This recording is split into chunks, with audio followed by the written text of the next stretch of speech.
All right, good morning, everyone. So, welcome to the Regional Forum on Blue Carbon. Before we start our regional forum, we'd like to have some forum reminders for everyone who are joining us today. So, to properly recognize your affiliation or organization, you may want to change your Zoom name in this format, your name of organization, and then your name. Reminder also that only the moderators and presenters and panelists are allowed to turn on their video and audio. We also have the chat box and the Q&A box for your questions and comments. So for any technical issue, you may chat one of the PEMSI staff in the panelist column.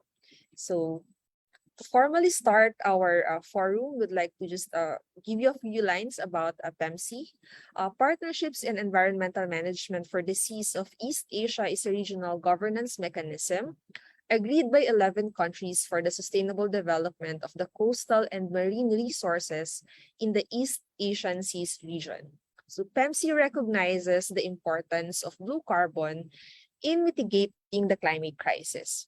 So in line with the celebration of World Ocean Day this month, we are holding this online learning event among East Asian Seas countries and conservation stakeholders to share the ongoing practices and learnings on blue carbon initiatives and emphasize the importance of having a standard accounting method for blue carbon. So to formally open the forum, let us welcome the PEMSI Resource Facility Executive Director, Ms. Amy T. Gonzalez.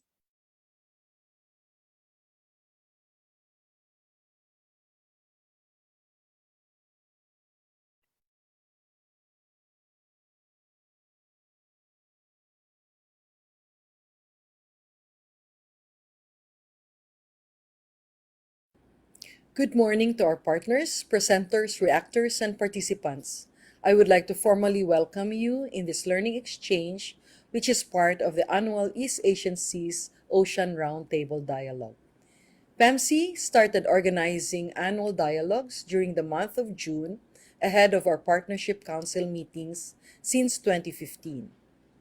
We view this as an opportunity to focus and deep dive on specific topics with a view to helping unpack challenges and opportunities in the East Asian Seas region, bringing to light new science-based information and identifying key players to foster more collaborative actions.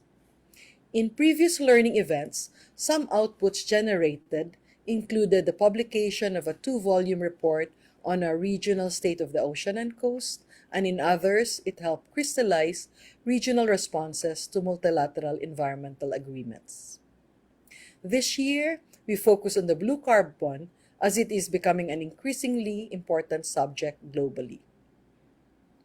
PEMSI has been working on blue carbon since 2016. Our work entails raising awareness, organizing learning events, and promoting practical actions on the ground. In 2017, we published a report called Understanding Strategic Coastal Blue Carbon Opportunities in the East Asian Seas region. We produced this in collaboration with the Global Environmental Facility, UNDP, TNC, Silvestrum, IUCN, and the Blue Carbon Initiative. Coastal wetlands, which are the sources of blue carbon, are highly productive. They sequester carbon dioxide at 400 times more rapidly than the tropical rainforests. They account for approximately half of the total ocean-based carbon removal from the atmosphere. These ecosystems also provide benefits for biodiversity, serving as habitats and nursery grounds for marine species, alongside providing other ecosystem services for local communities, including coastal protection, food security, and livelihood opportunities. Often threatened by human activities, protecting and restoring blue carbon ecosystems is critical for both mitigating climate change and supporting sustainable development. Blue carbon systems provide a very good example of how science and policy can make progress by mutually informing and supporting each other. Early blue carbon science has been crucial to integrating these ecosystems in national and international policy making on climate change mitigation. while national and international policy processes play a key role in creating the enabling conditions for science to advance and to be able to respond to societal needs. As a matter of fact, blue carbon is now included as one of the targeted actions in national determined contributions. Moreover, the economic potential of these ecosystems is becoming increasingly recognized through the mechanisms of carbon markets globally. To tap its maximum potential, it is vital to correctly integrate these ecosystems, some through restoration projects. But they also require a detailed understanding of the carbon cycle within them. In the East Asian Seas region, there have been several researches on the blue carbon potential of mangrove, coral reefs, seagrass, seaweed, and now on tidal flats and eelgrass. While no country in ASEAN has formally established a carbon market, both the Republic of Korea and China have established trading schemes for carbon markets and emissions in 2015 and 2021, respectively. Japan has also begun piloting its own system. These markets have lots of room to grow and can play a key role in meeting existing carbon neutrality and reduction targets. Further progress will require sustained political will and partnership with a number of stakeholders. But while blue carbon is becoming more increasingly understood from an ecosystem and macroeconomic perspective, it remains crucially understudied from the local perspectives.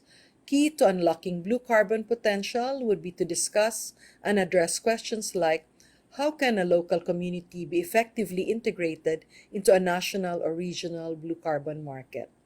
How can a carbon market relying on blue carbon contributions work with local communities living around these blue carbon ecosystems?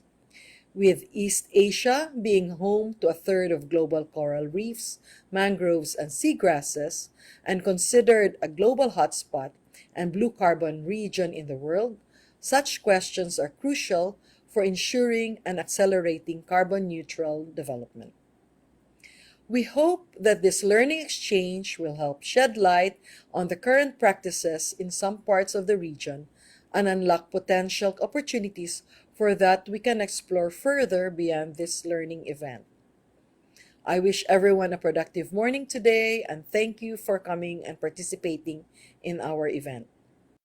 Coastal Thank you, Miss Amy, for the insightful opening message. There has been an increasing conservation focus on blue carbon ecosystems in the recent years, and given the co-benefits that they provide in climate change mitigation and adaptation, and even their biodiversity value and the key role that they play in coastal livelihoods.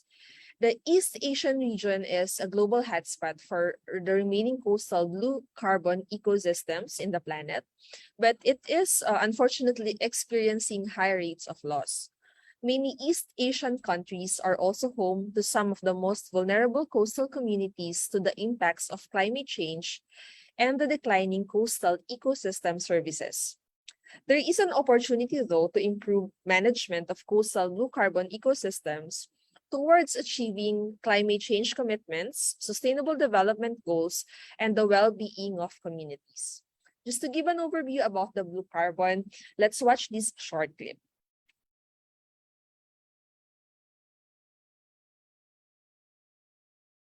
Coastal and marine ecosystems such as mangrove forests, seagrass meadows and tidal marshes capture and store a huge amount of carbon. This is called blue carbon, to distinguish it from land-based carbon sequestration. These coastal systems have the potential to trap carbon at a much higher rate, and for millions of years, as it is kept underground and out of sight. Their sequestration potential also exceeds the terrestrial forests, up to 100 times faster when in healthy condition. Together, mangroves, seagrasses, and tidal marshes cover around 50 million hectares globally. There has been increasing conservation focus on blue carbon ecosystems, given its role in climate change mitigation and adaptation, their biodiversity value, the key role they play in coastal livelihoods, as well as the significant threats they face across the world. East Asia is a global hotspot for the remaining blue carbon ecosystems, but it is experiencing high rates of loss. In 2000, mangrove forests in East Asia was estimated to hold around 6.4 billion tons of carbon. In the next decade and a half, million tons of stored carbon was released due to destruction of mangrove forest. There is an opportunity to improve management of blue carbon ecosystems towards achieving climate change commitments, sustainable development goals, and the well-being of coastal communities. Recently, several blue carbon-related projects and blue carbon credit certifications are being implemented. Mangrove projects are increasing with the aim of capturing millions of tons of carbon emissions equivalent per year, while experts are working to account for the carbon in seagrasses, marshes, seaweeds, and seafloor sediments.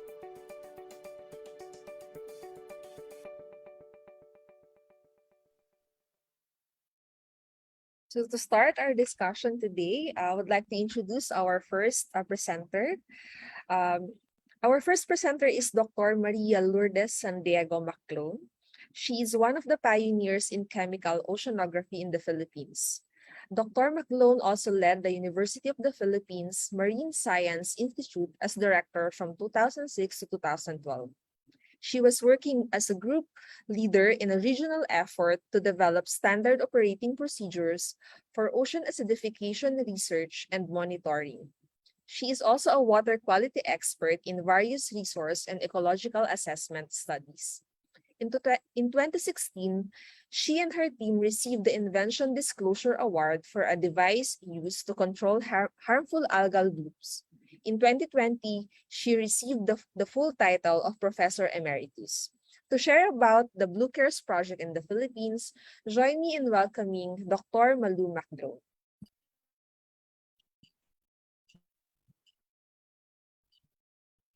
Good morning.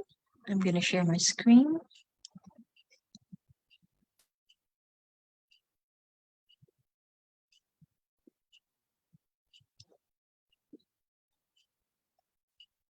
Can everybody see my screen? Yes, we can see your screen, Doc Malu. Okay. Good morning, everyone. Thank you for inviting me to this forum. I'd like to share the highlights of our Blue Cares project. I think I will skip this one because of the video that was presented to give a background on blue carbon. But to point out that we have a rapidly declining coastal ecosystem in the Philippines for blue carbon. And this is not good because this will release the carbon that's stored there back to the atmosphere. It's also important to point out the big difference between green carbon and blue carbon. So the green carbon on your left is the one you see in the terrestrial environment. And so for green carbon, most of the carbon is stored mostly above ground or in plant biomass. Versus for blue carbon, the carbon is stored below ground or in the sediments. As a matter of fact, the mangrove soil stored 10 times more than tropical forest soil, and seagrass soil store 5 times more. So it's a very important information in terms of protecting our blue carbon ecosystems because they store a lot of carbon, especially in the below ground part.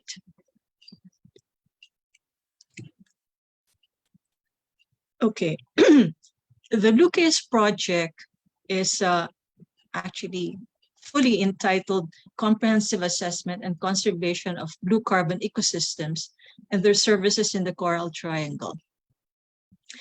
It is a trilateral project between Japan, Philippines, and Indonesia, and it ran for 6 years from 2017 to 2023. It just ended in March of 2023. So the goal of the project is to establish a blue carbon strategy as an effective scheme for enhancing local efforts to conserve blue carbon ecosystems and improve their resilience, and thereby for contributing to mitigation of global warming.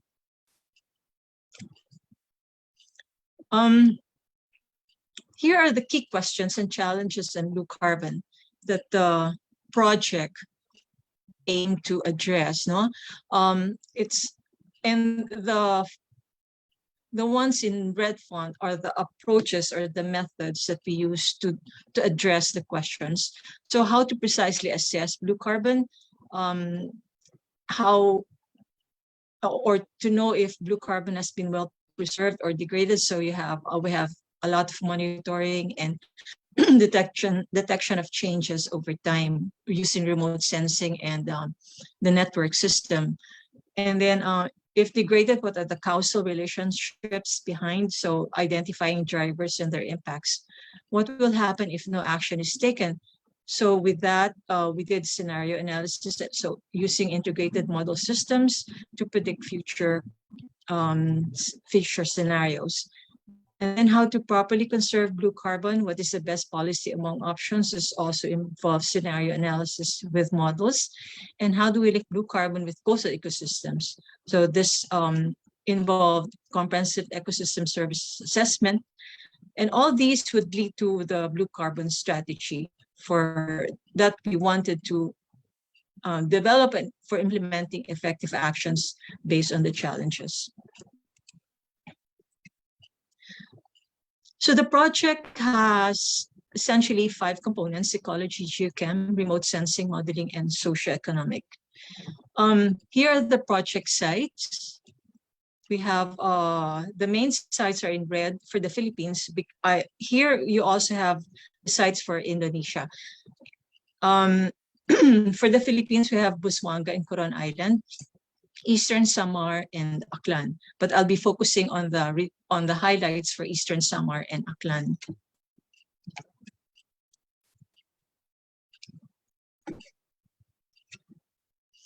Okay.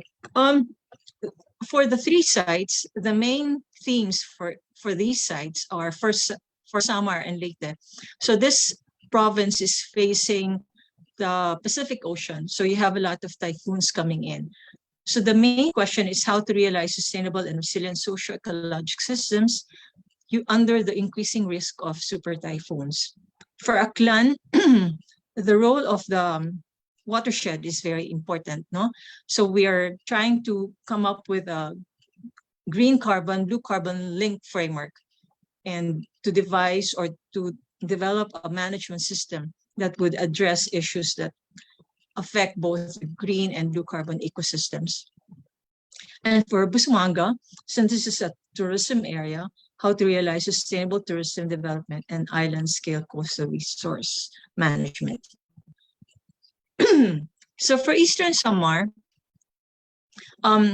this is the scenario after Typhoon Yolanda in 2018. So a lot of the mangrove areas have been heavily damaged by Yolanda in 2013.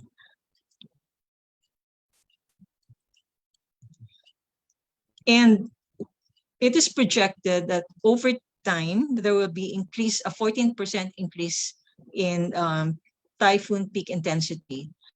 And super typhoons will surely come again and again with much bigger intensity. Sorry. In this graph on the top is your typhoon intensity over time in the x-axis, and time is in the x-axis and typhoon intensity on the y-axis. So you see that the arrows are getting higher, no? And then the bottom graph is the blue carbon ecosystem status. So the dashed line is the current status, and in the incidence of a typhoon, you have a decrease in blue carbon status. And then with the occurrence of another, it's just beginning to recover, and then another typhoon hits, and it hasn't fully recovered to the initial status, and you can see that it's declined again or decreased again. And over time, you have a stronger typhoon, and so you have diminishing trend in the blue carbon ecosystem status. So the question is, will they ever recover within the return period, and how to enhance the recovery or the resilience? Okay, so this is the below ground blue carbon scenario, we see here that there's a sudden loss of carbon stock in the sediment, no, because of the incidence of the typhoon and destruction of the mangroves.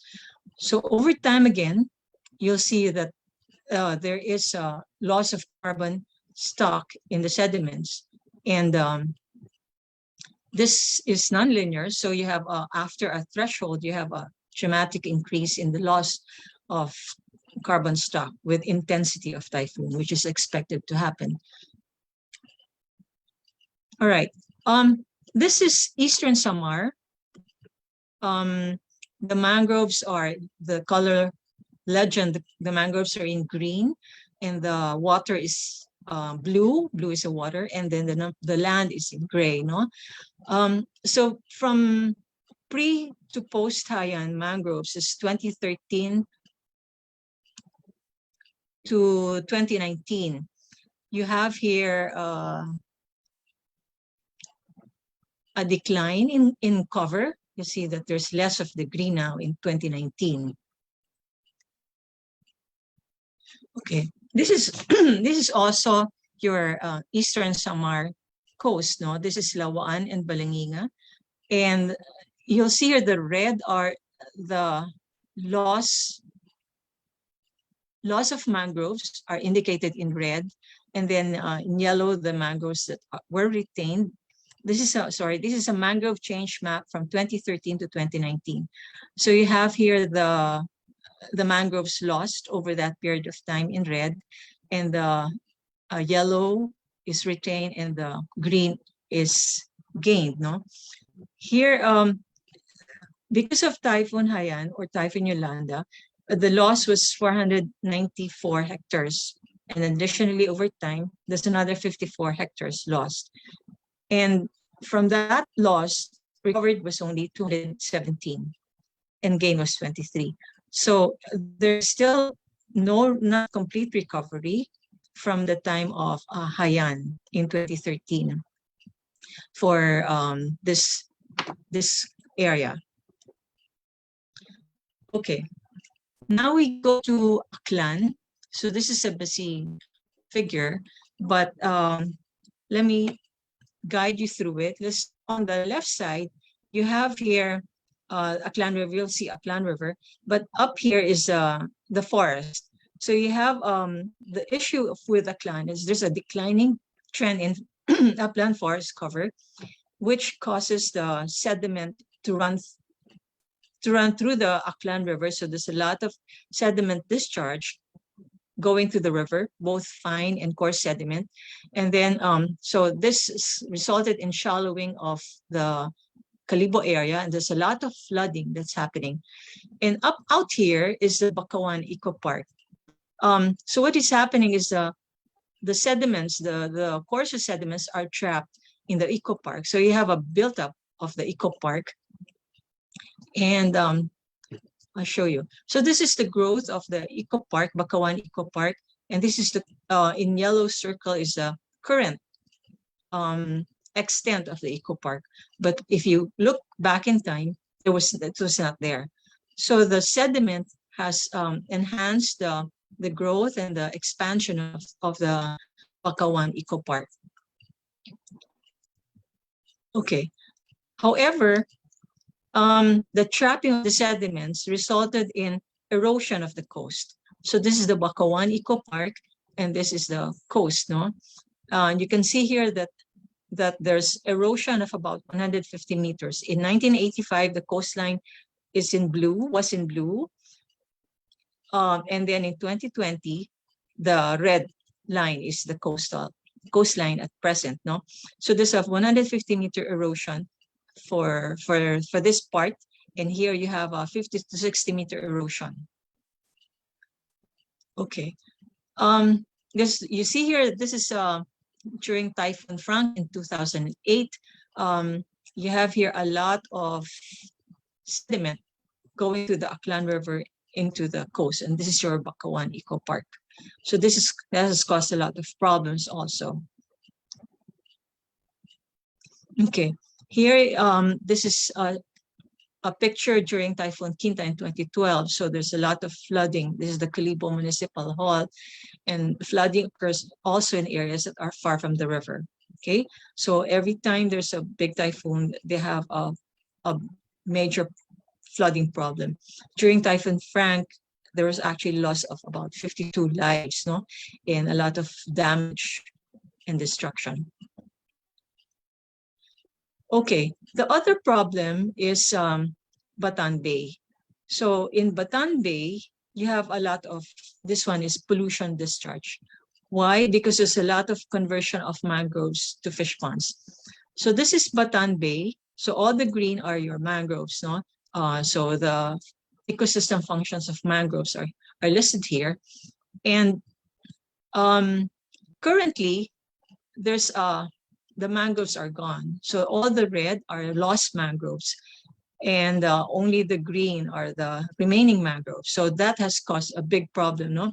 Even a lot of turbidity in the coastal waters that are affected by discharge from Batan Bay. So the massive conversion of mangrove areas to fish ponds caused the degradation of water quality, decline in fish catch, and the loss of blue carbon function. So in other words, the approach for 𝐓𝐴CLan, for this particular area, is looking at green carbon and blue carbon link, or the GP link, as a holistic and effective approach for conservation and rehabilitating the integrated watershed and coastal zones. So you have to address the problem in the watershed in order to address what's happening in the coastal area. Okay, for the GB link, the core actually is understanding what's happening. So using hydrology, hydrodynamic, and water quality modeling, we can learn, or we can understand what's going on. No? So to do this, we did a lot of field survey, monitoring, and then model development. So once you understand the base model or the system, you can do scenarios. No, so scenarios, for example, to determine carrying capacity or nutrient loading or natural mangrove vegetation. And then once you know the scenarios, you can communicate this with the stakeholders. The stakeholders are the national government, local government, and academia, and the local communities. No, and how do you communicate? We did like training and workshops, and the citizen science and model transfer. So all these are necessary to design the blue carbon strategy for 𝐓𝐴CLan. Some outputs of the model. So we did a lot of modeling just to share. No, on the left panel is the hydrological characterization and carbodynamics of 𝐓𝐴CLan Bay. So you're looking here at the carbon, or sorry, the water storage and all that, and connect that to the carbon model. And here naman is the sediment transport of the lower 𝐴CLan. This is the hydrodynamic model, what's happening in the coast. Okay. So the project looked at local scale blue carbon dynamics model using all these. And that this is the watershed green carbon dynamics model, link it to the coastal model. And then the collaborators from Japan tried to scale it up to the regional and sub-regional scale. So they did a lot of the modeling and nesting, multi-nested three-dimensional ocean circulation model and all that. So this is a tool for analyzing blue carbon ecosystem dynamics and for scenario analysis in a bigger scale. Okay, another major activity of the project is the mapping. So there's a lot of multi-scale mapping using satellites, and then airborne remote sensing, and then drones. No, so we came up with a nationwide mangrove map for the Philippines and also for Indonesia. And this is important. This is the publication that contains the output of this activity. So you're able to do mangrove zonation mapping, mangrove biomass mapping, and look at the change, and detect the drivers. So currently, we're also working on the seagrass mapping. It's more difficult with seagrass because you have water, they're below water, so it's more difficult to see them from satellite images. Okay, so this is an output of the mapping. You have here on the left the nationwide constant mangrove cover from 2000 to 2020. And then in the middle is a nationwide coral cover gain for the same period, and a nationwide coral cover lost for the same period. So the cover gains were observed within or near existing mangrove areas. So from the yellow parts, you have increase in cover. So there's expansion. And then while the cover loss were pronounced only in some regions. For example, here in Samar and Leyte, which is facing the Pacific Ocean, because they're being hit by typhoons. So there's a lot of more loss of mangroves on this side of the country. All right. With the map, it's important to validate the results of the mapping. And then also, we want to assess the below ground blue carbon because we know that it's very important storage for carbon. And that we needed a lot of ground-based nationwide monitoring. And so the project established the core and network system in order to validate the map and also to monitor the blue carbon ecosystems because they needed to be updated, for for adaptive management. Okay, in the Philippines, we came up with 3 clusters: one in Luzon, the Luzon cluster, the Visayas cluster, and Mindanao cluster. And who comprised the clusters? You have here different clusters: environment, education, tourism, fisheries, business, culture, social, energy, legal. And we utilize the network to design training courses on blue carbon. So the recipients of the training on data collection, analysis, and application were the networks. This is a picture of the network training for Luzon, for Mindanao, and for Visayas. So that has been an effective way of increasing the capacity of people to learn more about blue carbon and to engage with them in terms of monitoring and other activities. And hopefully the outputs of, it's important also for the outputs of the project to be sustained, and the activities of the project to be sustained. And we hope that the network would really do that. So this is in place now, the networks. It's also important the networks would be the local people's eyes, which is complement. This is a picture of a workshop that they were pointing out where the mangroves or the seagrass or the blue carbon ecosystems are located. So this is very complementary to the remote sensing. Just to show you the ground truthing, the mangrove zones, this is an application called Locus GIS mobile app, which was shared with the network members and as a way of identifying and locating the mangroves. Another output of the project is a citizen science toolkit. This is site-based, so there's a toolkit for Bolinao that's out, Boracay, and Busuanga. And this is, anyone can actually use the especially the non-scientists. The aim is research, advocacy, conservation of local natural assets, and prepare for natural calamities and climate change. So for example, for the Boracay toolkit, there's a project title. This is selected project titles and methodologies to undertake the projects. So what are the factors that cause the green tides in Boracay? So we'll when you go to that part, you will learn how the methods used to assess, and to determine what causes those tides, for example, and even the carrying capacity, ecosystem carrying capacity for Boracay. One other important output of the project is this core and network system monitoring guideline. This is the guideline that provides field survey methods to monitor blue carbon ecosystems. So we wanted to standardize the guidelines for monitoring. So the results we got would be, so these are the methods the project actually used. So we documented it in these guidelines, and this shared to the stakeholders.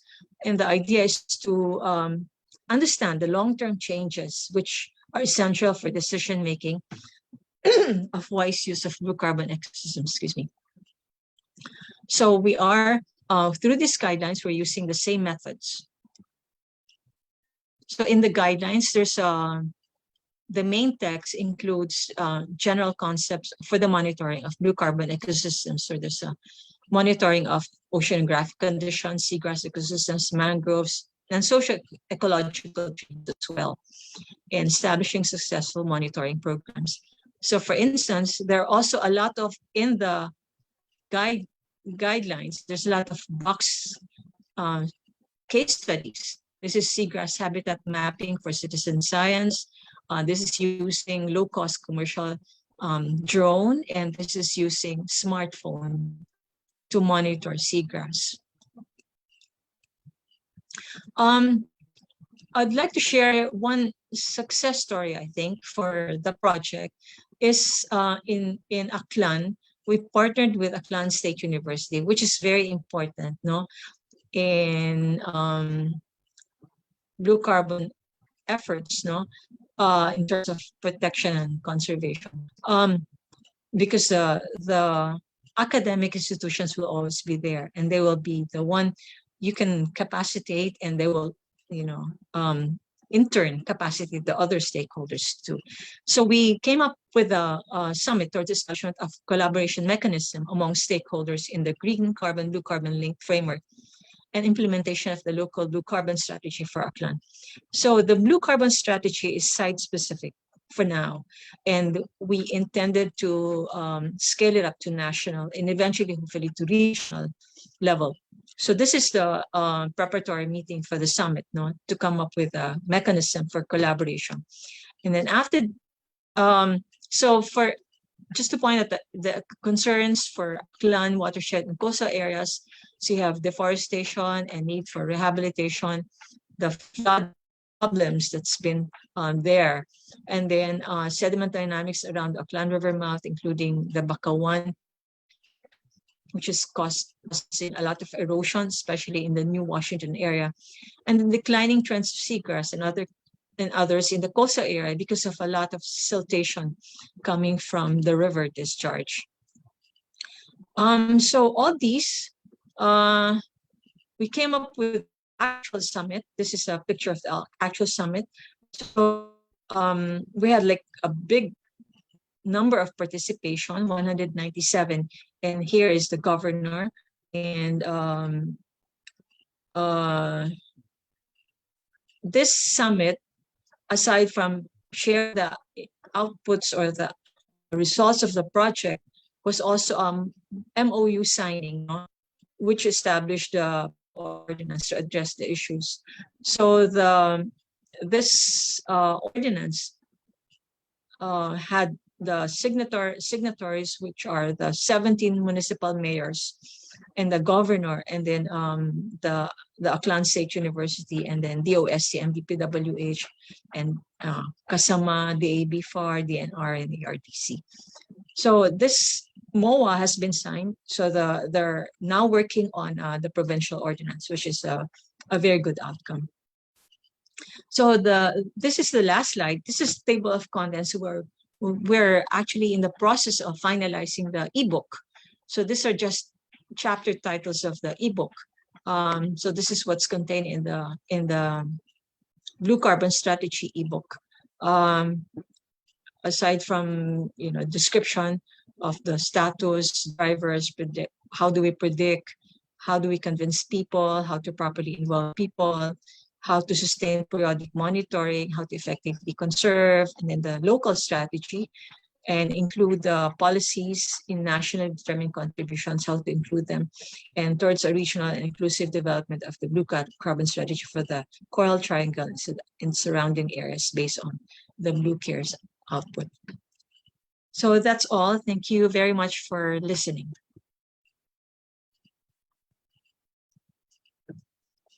Thank you, Dr. McClone. So for our audience, please feel free to continue using the Q&A button to send in your questions, and our speakers will try to type in their answers if your question can be answered through the chat box. The rest of the comments, we are going to read them during the open forum after all the presentations have been presented and after our panel discussion. So to introduce our next speaker is from Indonesia. He is Dr. Andreas Hutahayan. Dr. Andreas' professional background has been driven by a strong interest in the ocean and people, with more than 2 decades of experience working and networking on these issues at local, national, and global levels. As a co-founder of Blue Carbon Indonesia in early 2012, he also serves as a negotiator at the United Nations Framework Convention on Climate Change and the Ocean and Fisheries Working Group at Asia-Pacific Economic Cooperation. In the past 10 years, Dr. Andreas has successfully developed a trust fund and received several grant projects totaling $12.1 million related to support blue carbon initiatives, climate change, and ocean governance from various international institutions. During Indonesia's 2022 G20 presidency, he was designated as lead coordinator for Ocean 20 and the new G20 initiative on sustainable ocean. Please join me in welcoming Dr. Andreas Hutahayan.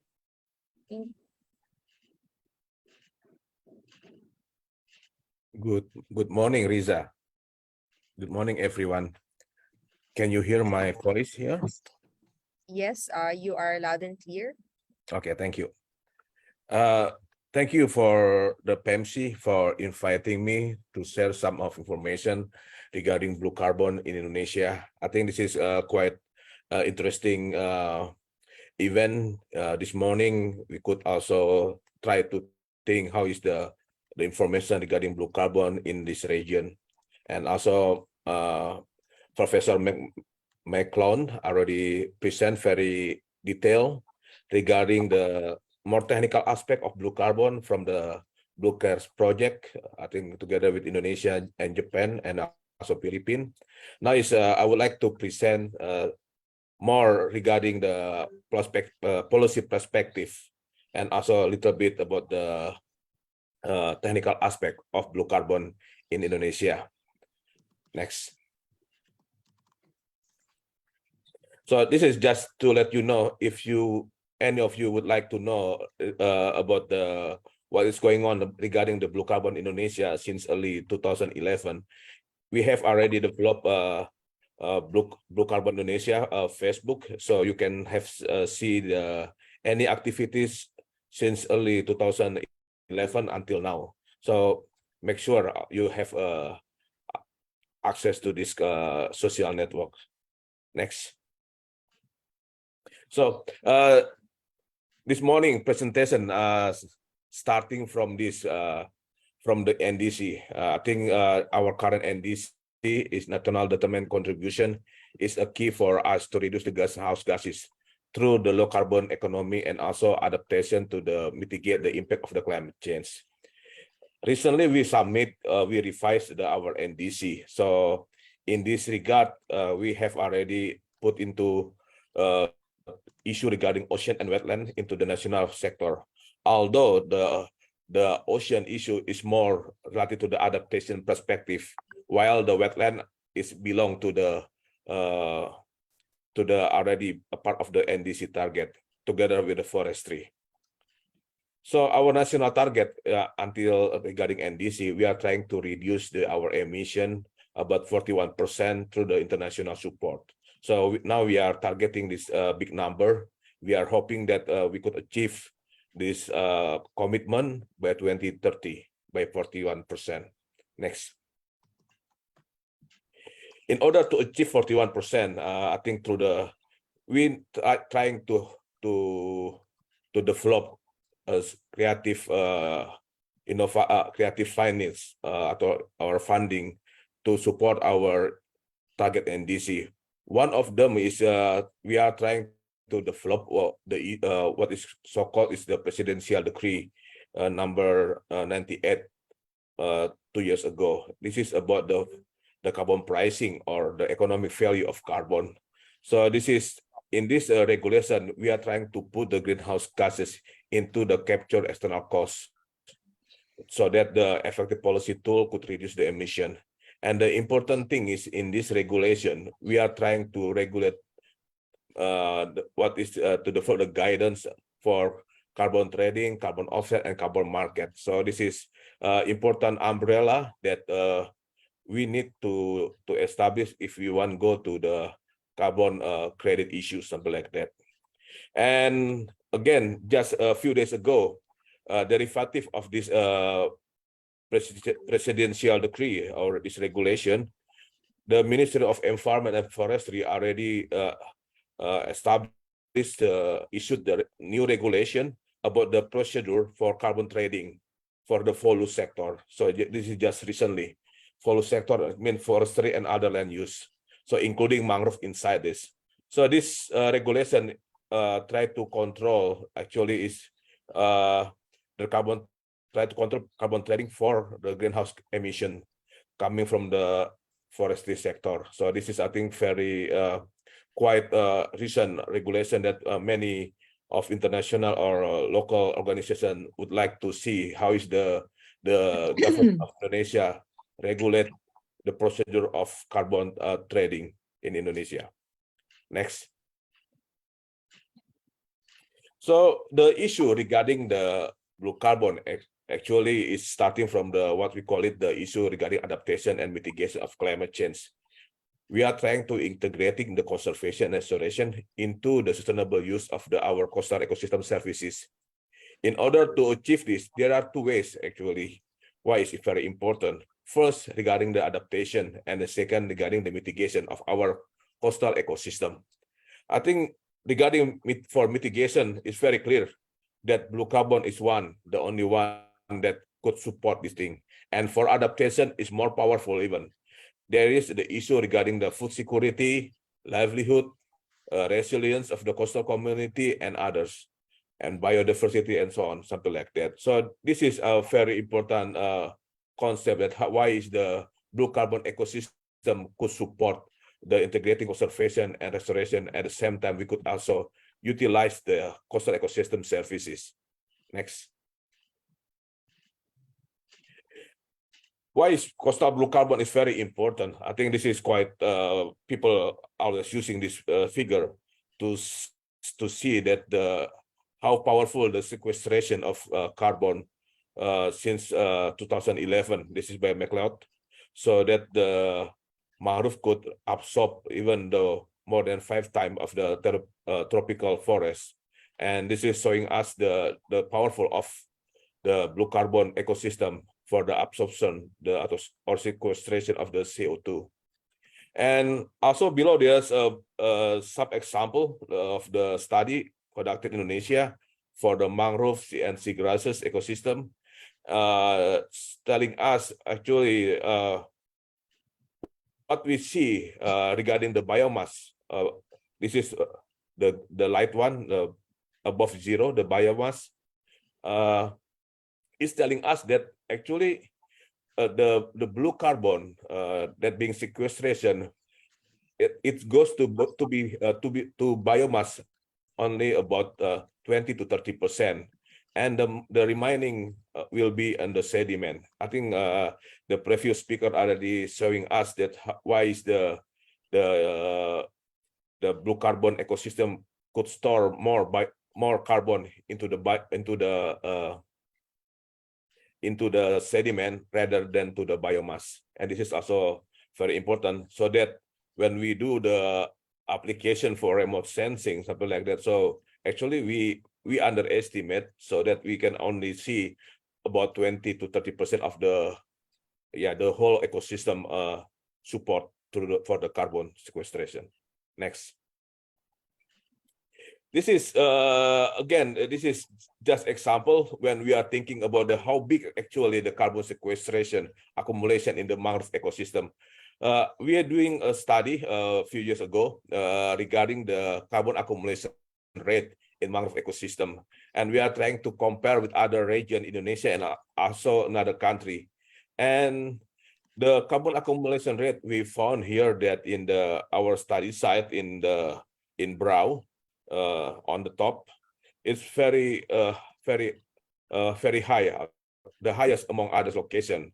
So the carbon accumulation rate is very important tool for if we are trying to value the services of PES, especially when we are talking about the carbon pricing or carbon credit.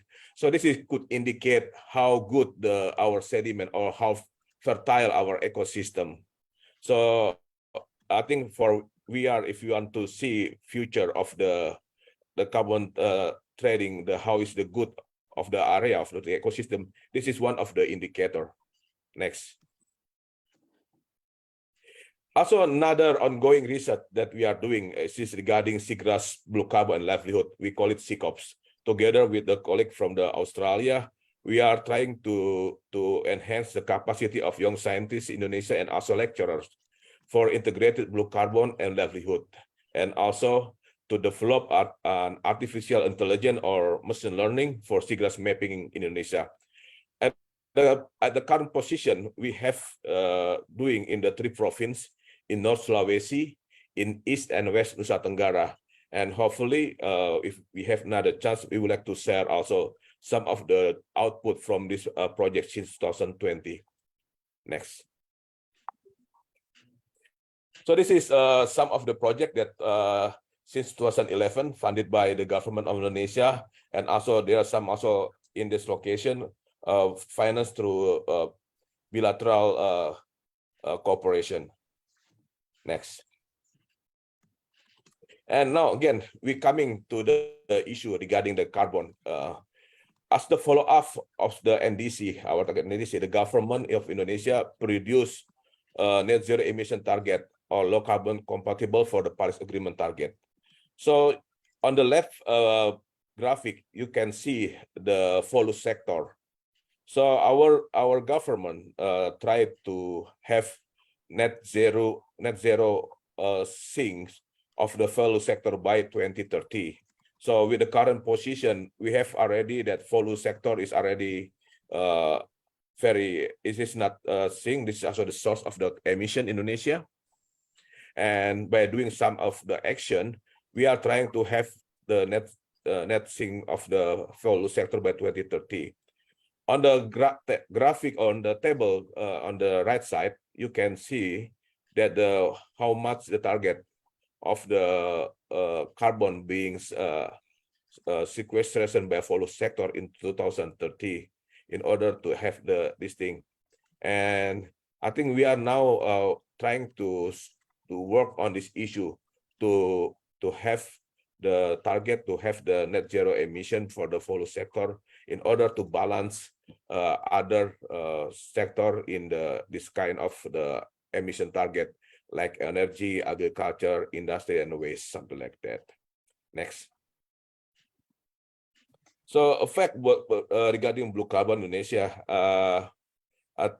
we have already, most of you know already that Indonesia have one of the largest mangrove ecosystem, about 3.3 million hectares. This is some of the figure, and also seagrass, about 1.78 million hectares. This is coming from the WCMC.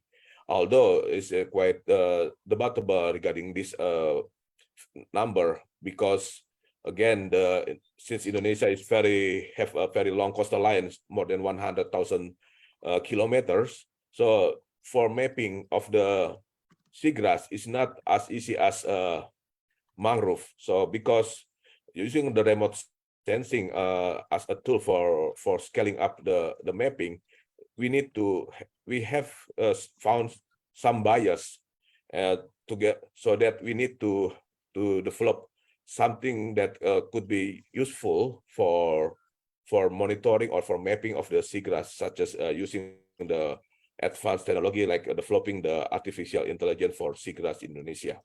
Next.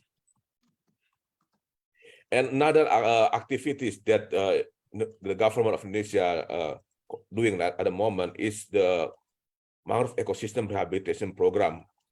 This is targeting about 600,000 hectares of the restoration of mangrove until 2024. So about 72% are inside the forest area and 28% is the outside of the area. So this is one of the, again, the strategy for us how to develop this kind of target of for our NDC. Next.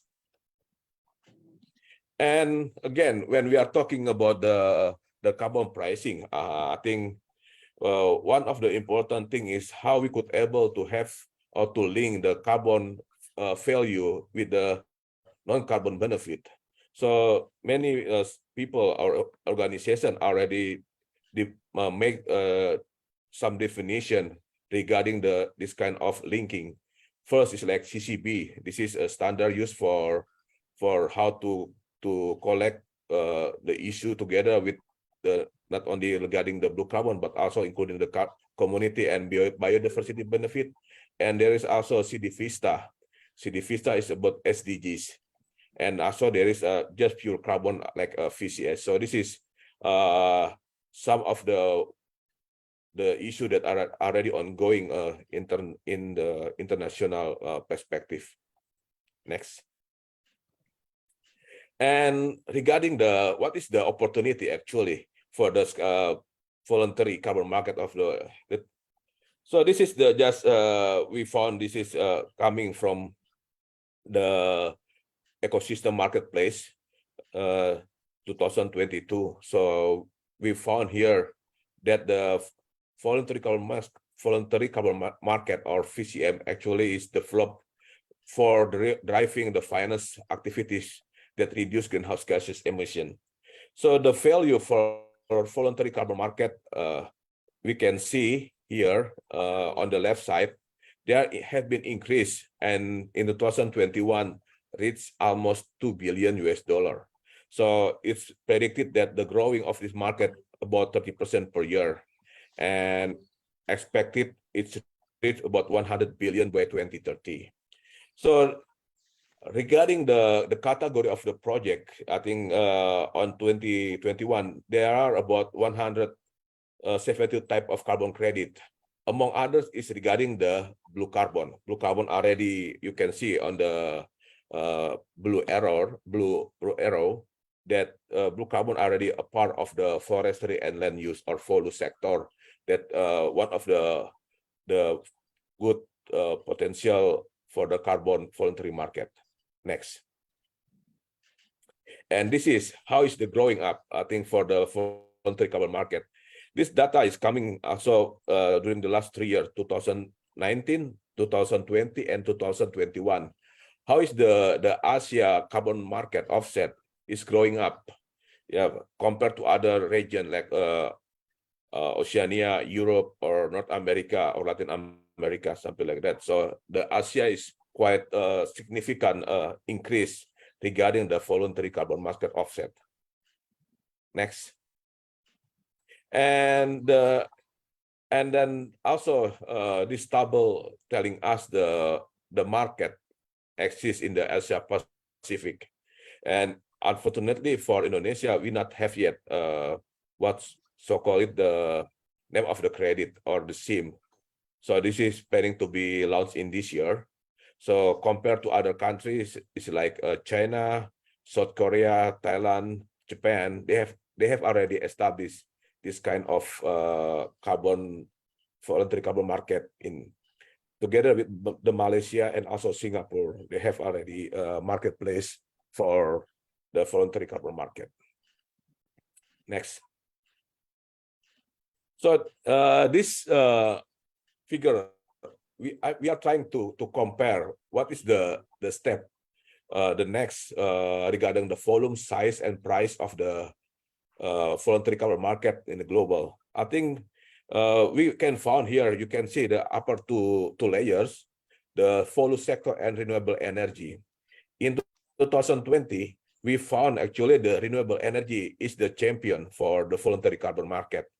It's reached value about $101 million US. And then the volume also is very high, about 93.8 million metric ton CO2 equivalent. So if we are compared to the 2021, here the value, the volume of the volume sectors reached about 227.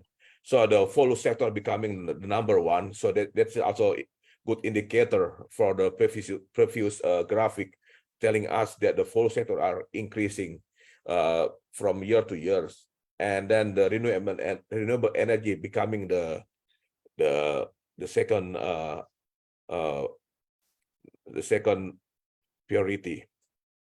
And regarding the carbon price, also we can see here that the carbon price for the forestry and land use sector is higher compared to the renewable energy. So this is also give us more potential issue that how we could able to approve.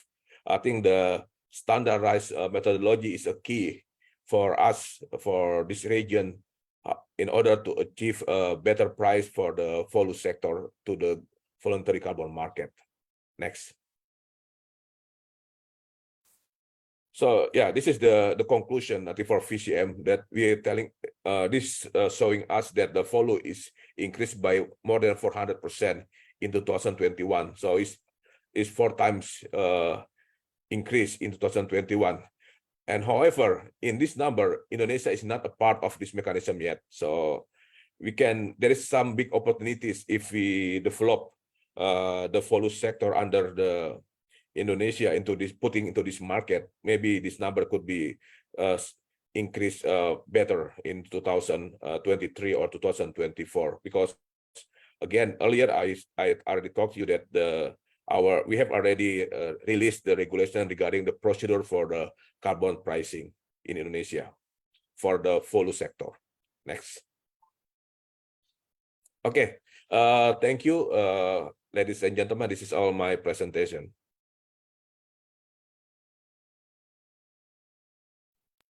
Thank you, Dr. Andreas.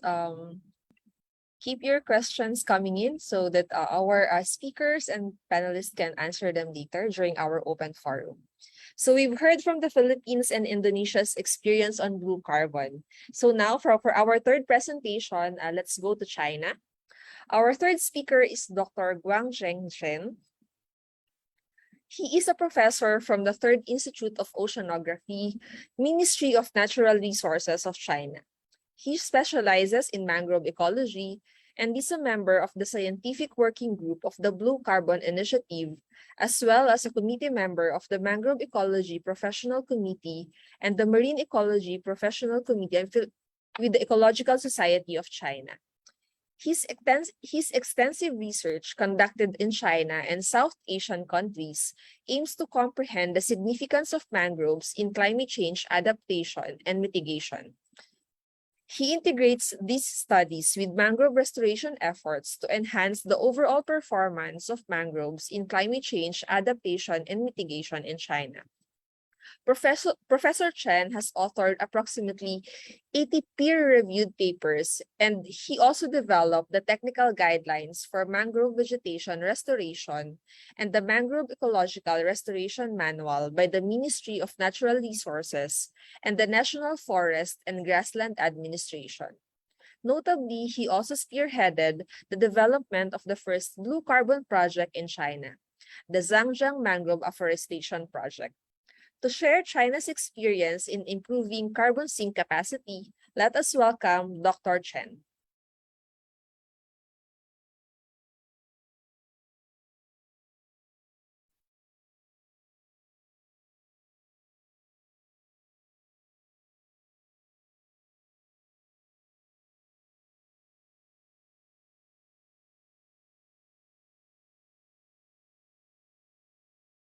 Thank you very much. Good morning, ladies and gentlemen. I'm Guan Chen from the Third Institute of Oceanography, which is affiliated to the Ministry of Natural Resources. Today it's my honor to be here to share the ongoing practice and policies on the blue carbon initiative in China for climate change mitigation and adaptation. Global warming threats our society and ecosystems conservation, and nowadays increasing the existing biological pool and its carbon sequestration capacity is an important solution to address the climate change problem. Because of the importance of coastal wetlands in providing ecological functions, such as including the carbon sequestration and storage and biodiversity maintenance. Nowadays, the conservation of the coastal wetlands is recognized as a nature-based solution for the climate change problem. Now, the roles of the coastal wetlands playing in climate change mitigation and adaptation have received a worldwide attention. Many countries have included the conservation of the blue carbon ecosystems as a measures for either mitigation or adaptation to climate change or both in their nationally determined contribution. Now, more than 50 nations have recognized the blue carbon ecosystems in their NDCs, with mangrove receiving the most attention. The updated nationally determined contribution submitted by the Chinese government to the UNFCCC in 2021 proposed to consolidate and increase ecosystem carbon sink as a measures for the NDCs. And the report has highlighted the importance of blue carbon ecosystems. Accordingly, the protection and the restoration of the existing blue carbon ecosystems will be applied to mitigate the climate change, with emphasizing of the coastal wetlands. In recent years, various policies have been formulated by the Chinese government to encourage the financial support and the social capital participation to the marine protection and restoration practices. And there's also to promote the regulation and the practice of the protection and restoration activities in China. These policies provide good opportunities for the coastal wetlands conservation to coping with the climate change, such as enhance the carbon sink and the carbon market to facilitate the restoration practice. As you know, the central government promised 2030 and 2060 targets for the carbon peak and carbon neutralization in the future. And the action plan for carbon dioxide peak released in October 2031 proposed the protection of oceans to stabilize the ecosystem carbon sequestration ability and to protect and restore the marine ecosystems to improve the carbon sequestration capacities of the blue carbon ecosystems. While the baseline survey and the carbon sequestration related to the restoration efforts will be also monitoring and promoted.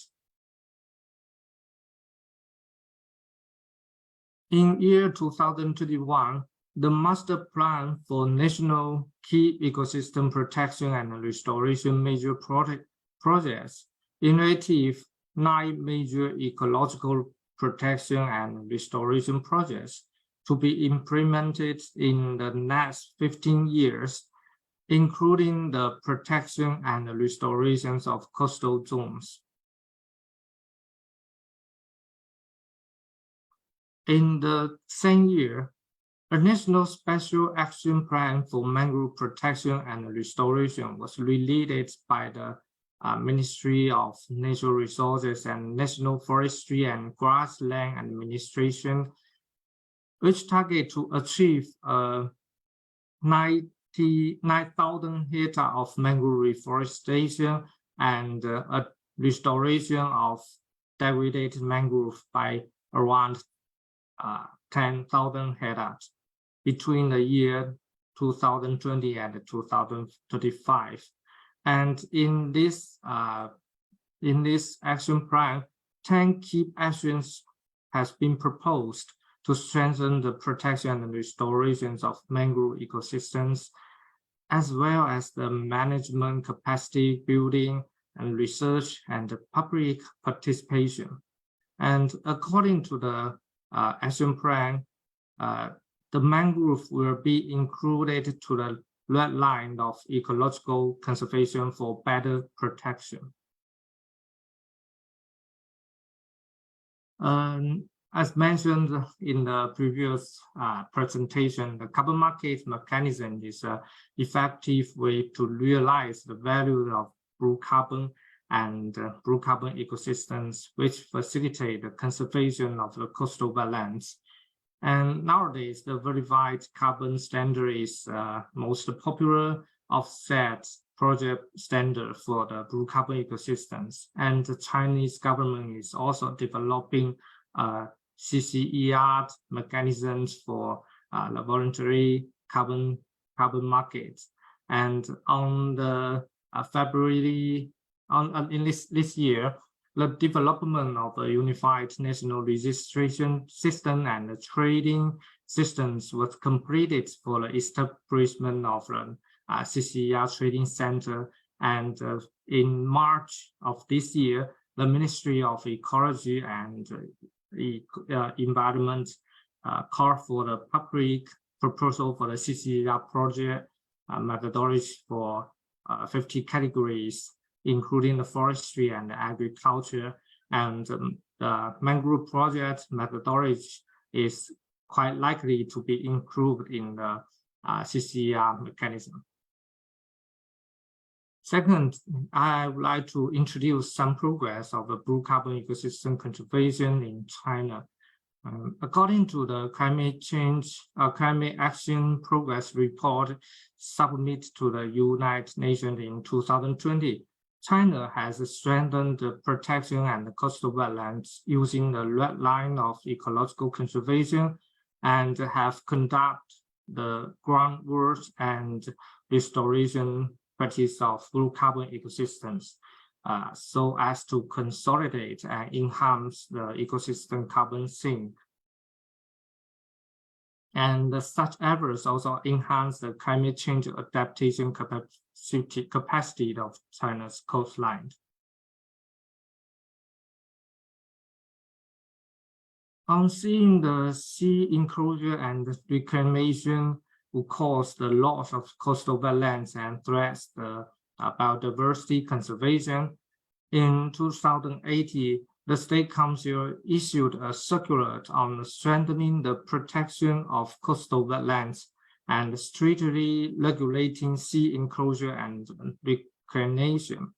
According to this circular, new reclamation of the sea has been rigidly regulated, and only the those national strategy projects was allowed.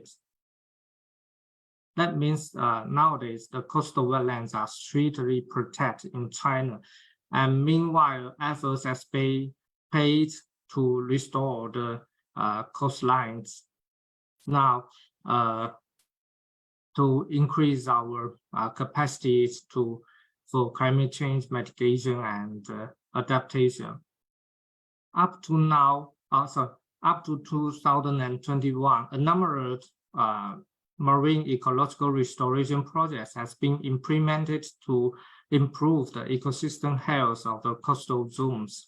And now we have carried out 143 protection and restoration projects in the coastal areas, and a total of 1,500 kilometers of coastlines and 30,000 hectares of the coastal wetlands were restored in the past 7 years.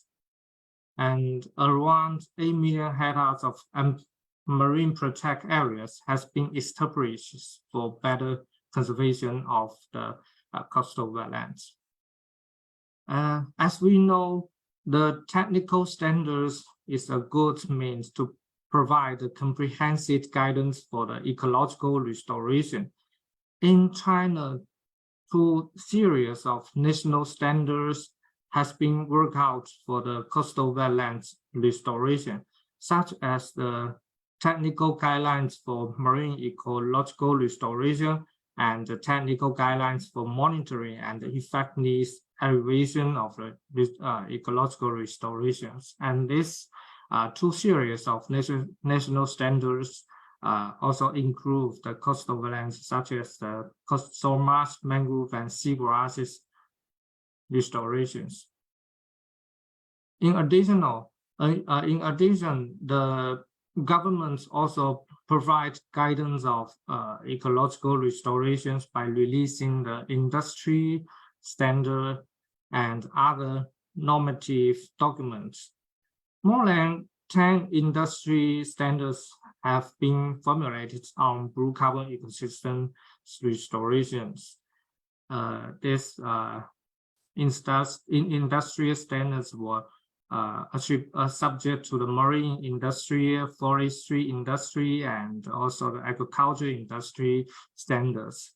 And a guidebook for mangrove ecological restorations was also released by the Ministry of Natural Resources to provide a comprehensive guidance for the whole process of the ecological restorations of mangrove.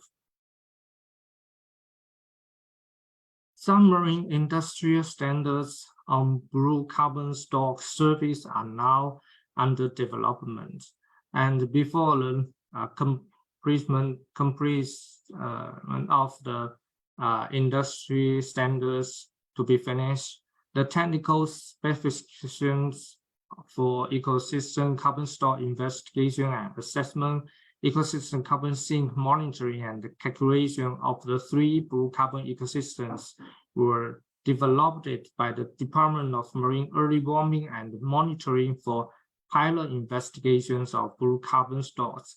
And more than 20 pilot investigations have been conducted around throughout the coastlines in China, covering the mangrove, salt marsh, and seagrass has been conducted in the past 2 years. The third part, I would like to introduce the progress of the mangrove protection and restorations in China.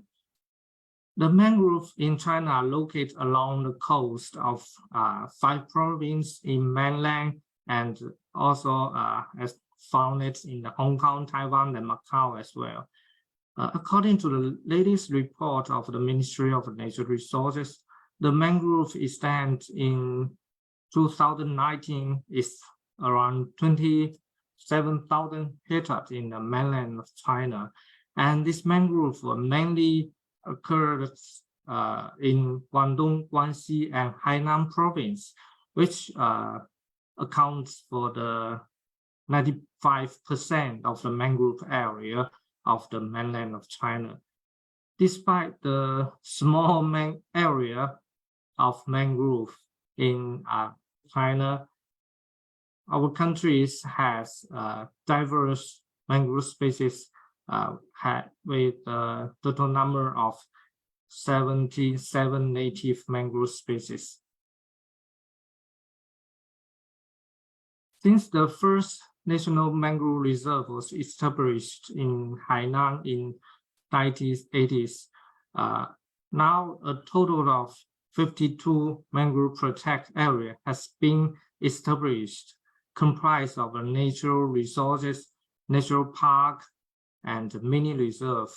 And now more than half of the mangrove in China are subject to the protect areas. And among these MPA, the mangrove protect areas, 6 national reserves are established and also belonging to the Ramsar wetlands. And Guangdong province has the most mangrove protect area. Since 2010, totally 45 projects has been conducted in supported by the Central Financial Funds. And these projects are under the organization of the former State Oceanic Administration and the Ministry of Natural Resources, and around 3,900 hectares of mangroves has been restored and is to be restored by these projects. Now we can see after the release of the action plan in 2020, there's a substantial increase in the project numbers and the planted areas of mangrove in the recent years. Meanwhile, the civil societies are also playing active roles in the conservation of the coastal wetlands in China. For instance, in the year 2020, the SEE Foundation initiated Serenian Sea programs, which is targeted to encourage and support the civil society organization to participate into the coastal wetland protection and restorations. And in 2 years, a total of the investment of more than 150 million yuan has been invested on more than 10 conservation projects on the coastal wetlands in China. And now the funding support is continue to increase with the support of other foundations, such as the Foundation is continue to pay attention to the conservation and the protection, the restoration of coastal wetlands. And we have reviewed the 45 mangrove restoration projects, and the review showed that the mangrove restoration in China are mainly consists of the forestation on the mudflat, reforestation in the cleanup, marine culture ponds, and the cordgrass clearance and the forestation, and restoration of the degraded mangroves as well. And among the 4 categories, the mudflat plantation accounts for half of the planted mangrove areas in these projects. In the history, the conservation of the mangrove to agricultural ponds accounts for the majority of the loss of the mangrove stand in China. Nowadays, we have strengthened the protection of the mudflats for the biodiversity conservation, and converting the agriculture ponds back to the mangrove forests. This is a promising measures for the mangrove restoration in China. In recent years, some local governments clean up the marine culture ponds and implement the mangrove restoration projects. And some projects also conduct the pilots of integrated mangrove agriculture to increase, enhance the ecosystem service of the mangrove ecosystems. And a total of 20 mangrove species were used for the mangrove restoration, and such as the Candelia, Avicennia, Azaceras, and Rosagola vulgaris are widely used throughout the country. And the Hainan province was the Hainan province has the most diverse mangrove species, and in Hainan, the mangrove species used for plantation also was the highest, with a total of 16 species were used. And these species were mainly comprised of the Candeli obovata and Ceros corniculata and Blesivolas and Bugiarias. And the plantation of the mangroves implemented in China was mainly using the propagules and the seedlings. And the seedlings plantation is the main methods of the mangrove plantation in China, and it accounts for around 90% of the mangrove areas planted. And the propagules plantation was mainly used mainly for the Candeli obovata and Bugiaria. And because of the protection and the restoration efforts, the Chinese areas in the mangrove areas in China increased by 500 hectares since the year 2020, and making China among the few countries with a net increase in its mangrove extent. By combining the stores and the city level, we estimated the mangrove carbon stored as around 6 million tons carbon in China. This is lower than the previous than the global, quite highly valued compared to the global carbon stored in the mangrove. But this is also the mangrove provides important service for the coastal zones in China. And in the ecosystem, around 2.2 million tons was stored in the biomass pool, and around 7.8 million tons was in the soil pool. A carbon stored hotspot was surrounding the Beibu Gap and the Qunzhou Strait. Based on our results and the previous reported data, the carbon stored account only for less than the 0.5% of the world's mangrove stock, the carbon stock.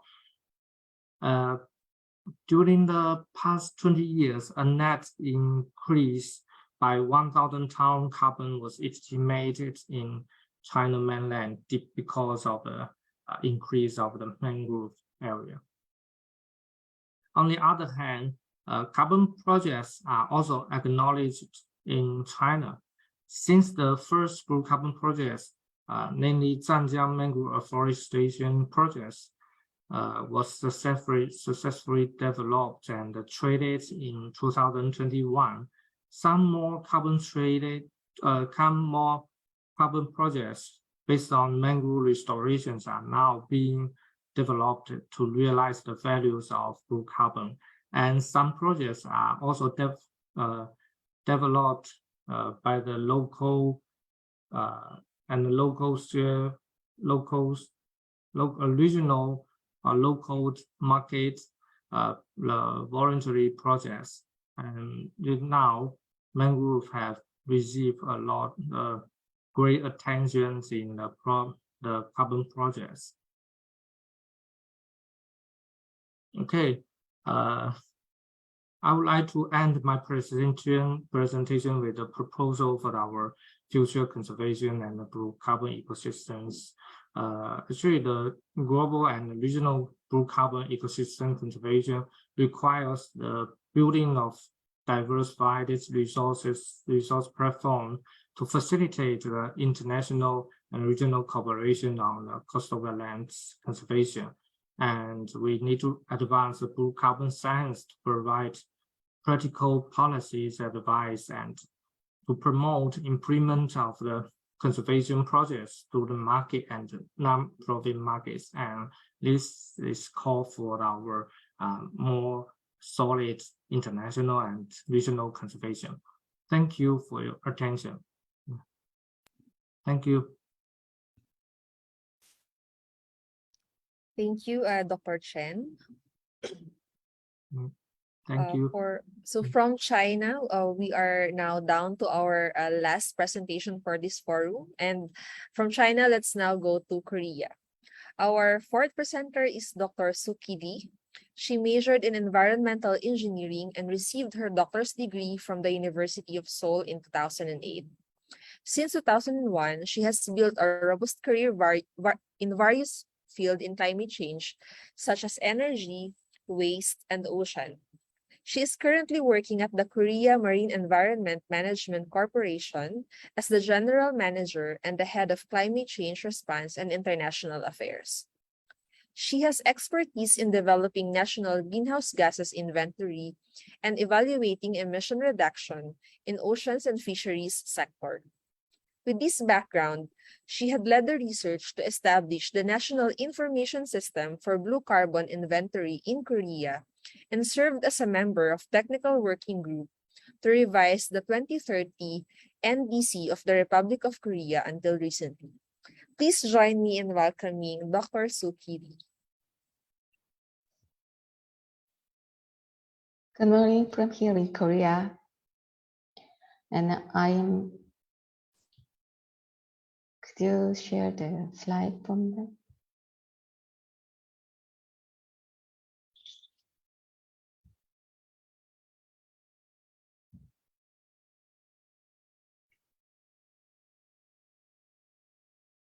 Could you share my slide?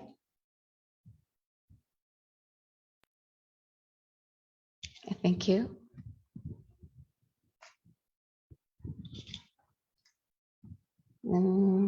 Good morning, everyone. I'm 𝐓𝐡𝐞 𝐑𝐢𝐬𝐞, who is in charge of climate change response at 𝐂𝐚. And 𝐂𝐚 is an official agency to account greenhouse gas inventory as well as to promote greenhouse gas reduction projects in domestic and overseas in the oceans and fisheries sector in Korea. I'd like to introduce the working ground of the blue carbon and the UNFCCC schemes in the Republic of Korea. Next slide. Before start, the following background information will be helpful to understand why Korea is interested in blue carbon. At the latest update to the 2030 NDCs, Korea raised its ambition to reduce 40% of the greenhouse gas emissions in 2030 compared to the 2018 level. In this revised version, the various things were included as mitigation measures, and overseas reduction took on a larger role than the previous version. Next slide. And the ocean sector of our NDC includes mitigation activities such as creation of coastal vegetation, designation of a marine protected area, mudflat restoration, and sea forest creation. So currently the ocean sector is emerged as the second largest sink in our NDC. Accordingly, the Korean government has established a system to account for carbon for the international greenhouse gas inventory and include the blue carbon in existing or new mitigation scheme. Next slide. And today's presentation is composed of 3 items, which are including accounting or crediting of blue carbon in their working component. The first item is the national greenhouse gas inventory. And the second item is the domestic greenhouse gas emission trading systems. And the last one is institutional arrangement to utilize Article 6 mechanisms of the Paris Agreement in Korea. Next. As a mandatory to the convention, that every party shall report its greenhouse gas emissions and removals to the Secretariat. The Korea has reported its inventory as a part of the BUR so far. Next slide. And the National Greenhouse Gas Inventory in Korea is overseen by the Greenhouse Gas Inventory and Research Center under the Ministry of Environment, which is established in 2010. and the mandated ministries and agencies are in charge of accounting greenhouse gas by sector.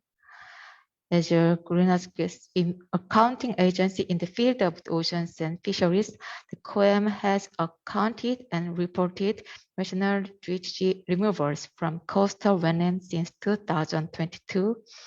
In here, the coastal wetland is a term meaning blue carbon in the inventory field. Next. For accounting blue carbon, we applied the 2013 IPCC supplement guideline on wetland. This guideline provides several methodologies to account the emissions and removals from artificial management at the coastal wetland. Korean inventory reflects the removals from rewetting, revegetation, and creation activities, but other activities are not reflected due to the lack of activity data or available factors. Next. The Korean government had prepared the National Blue Carbon Inventory System through the 5-year research with nationwide field survey, and currently produces distribution map of coastal wetland at annual basis. The target vegetation is tidal salt marshes and seagrass meadows, and the area of each vegetation is produced by classification of satellite images. Though the 2013 supplement clarifies to report the emissions or removals from the artificial management, but it is difficult to distinguish whether the habitat is affected by artificial or natural causes. So we counted emissions and removals based on the existing vegetation. Basically, we applied default factors from the 2013 supplement for accounting GHGs, but country-specific factors are used for seagrass meadows, which was developed by field survey in Korea. Next. This is the progress to gain the annual area of 3 types of coastal wetland, which is intertidal zone, tidal salt marshes, Wait. and yes. 哎，你好，我是啊， Do you have some 哎， question? I keep being on. And the first of all, the satellite images are collected, classified, and then the vegetation maps are produced through verification of those data. Additionally, the field survey are implemented at several representative sites. The hyperspectral images are obtained through this field survey and used to calculate accuracy of classification as well as for training materials. Next. If I go into details, we collect Landsat images from May to October of the year for the tidal salt marsh mapping, and then extract vegetation by applying standardized criteria to classify vegetation and water. Lastly, the land areas are removed from the map. For seagrass meadows, we collect sentinel images with below 2 meters of sea level and applied supervisory classification technologies for seagrasses. The final modification process is the same to that of the tidal mass mapping. Next. Currently, a few countries report coastal wetland in their national GHG inventory. The US and Australia have been reporting coastal wetland in their NIR since 2017, and they report all types of carbon reservoirs such as biomass, dead organic matter, and soil. But Korean coastal wetland inventory covers only soil reservoirs in rewetting, revegetation, and creation activity. In 2022, we reported the removals from the coastal wetland about 10,000 tons of carbon dioxide equivalent as of 2020. In terms of the quantity, the Australian coastal wetland emit 340,000 tons of carbon dioxide equivalent due to capital dredging at the seagrass bed and fish farming. However, the coastal wetland in United States remove 48 million tons of carbon dioxide equivalent. It depends on the scope of reflected activities and the related factors. Next, the Korea government plans to improve the completeness and accuracy of our inventory by securing data on missing activities, as well as developing country-specific emissions or removal factors. Next is the next item is requiring blue carbon accounting is the emissions trading system. Next, the Korea government has operated domestic emission trading system since 2015. It is a system that allocates emission permits to companies which emit more than 125,000 tons of carbon dioxide per year, or companies have at least one business unit which emits more than 25,000 tons of the carbon dioxide per year, and allows the companies to trade remaining or insufficient credits after achieving their target. Next. This system allows for borrowing, carryover, and offset for flexibility. The offset mechanism allows to convert the reduction generated from outside of the allocated business boundary of the company into emission credit so that it can be traded in the carbon market or used for compliance itself. Next, the offset project is a project that reduces or removes greenhouse gases in a way that meets international standards through emissions reduction facilities or activities. The operational process is designed very similar to the CDM, which includes approval of methodology and project, and the monitoring and verification of the reductions, and the certification and issuance of the credits. Next slide. The previous offset system in Korea allowed only afforestation and reforestation activities as a removal project, but the Ministry of Oceans and Fisheries recently revised the related regulations to add ocean component in the zinc category. Although currently no approved methodologies have registered, it is likely to be working in the near future because government started coastal vegetation project in 2022. The example below are the coastal vegetation projects implemented in Sinan and Jeju area in Korea, which aims to create coastal vegetation with a total area of 15.4 square kilometers. And the carbon removals from the project are expected to reach about 4,000 tons of carbon dioxide per year. Next is the last item is the Paris Agreement Article 6 mechanisms in Korea. Next. It is well known that the Paris Agreement allows that parties choose to pursue voluntary cooperation in the implementation of their NDCs, but it is needed to promote sustainable development and environmental integrity. So Article 6.2 is a cooperative approach between countries.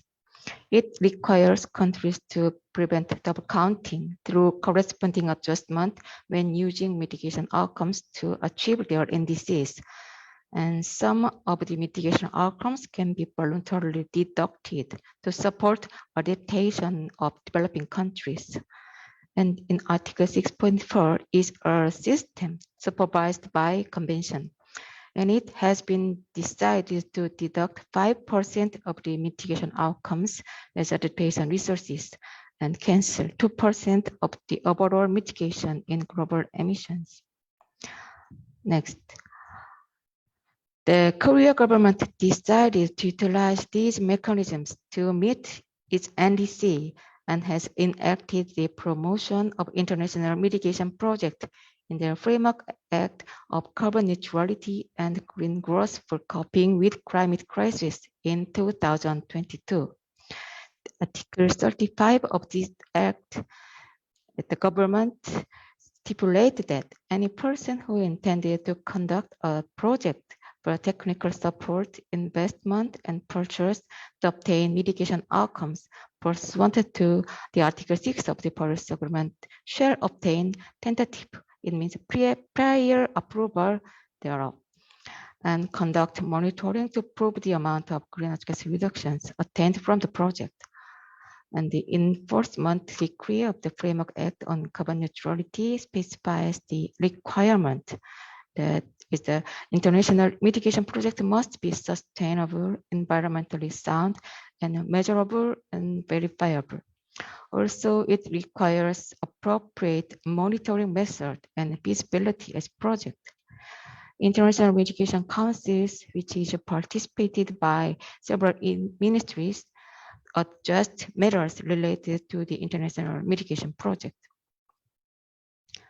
Next is the Korea government announced its strategy for promoting international mitigation project in August last year. The following is the following this strategy, the government started to negotiate with other countries to establish a consultative body on the distribution and transfer of the mitigation outcomes. And currently, government has signed on cooperation agreement with Vietnam, Mongolia, and Gabon, and keeps in talks with the priority countries, including many East Asian countries, for signing agreement. Next. Each mandated ministry dedicates to develop international mitigation project.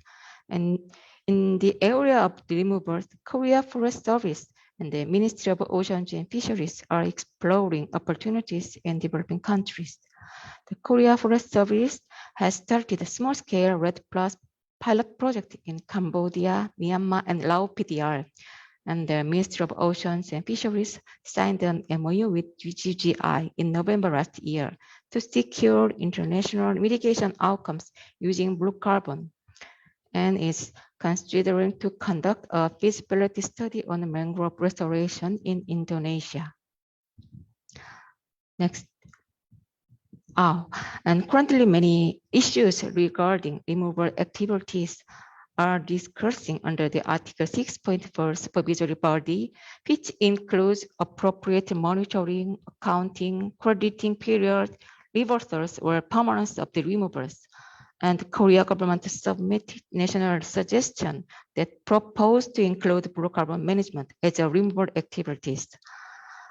The Article 6.4 supervisory body will conclude its mandated work by the end of this year, though the Article 6.2 or Korean offset system does not necessarily to follow the criteria of the Article 6.4, but the recommendation from the supervisory body might act as a cooperative guidelines to other mechanisms.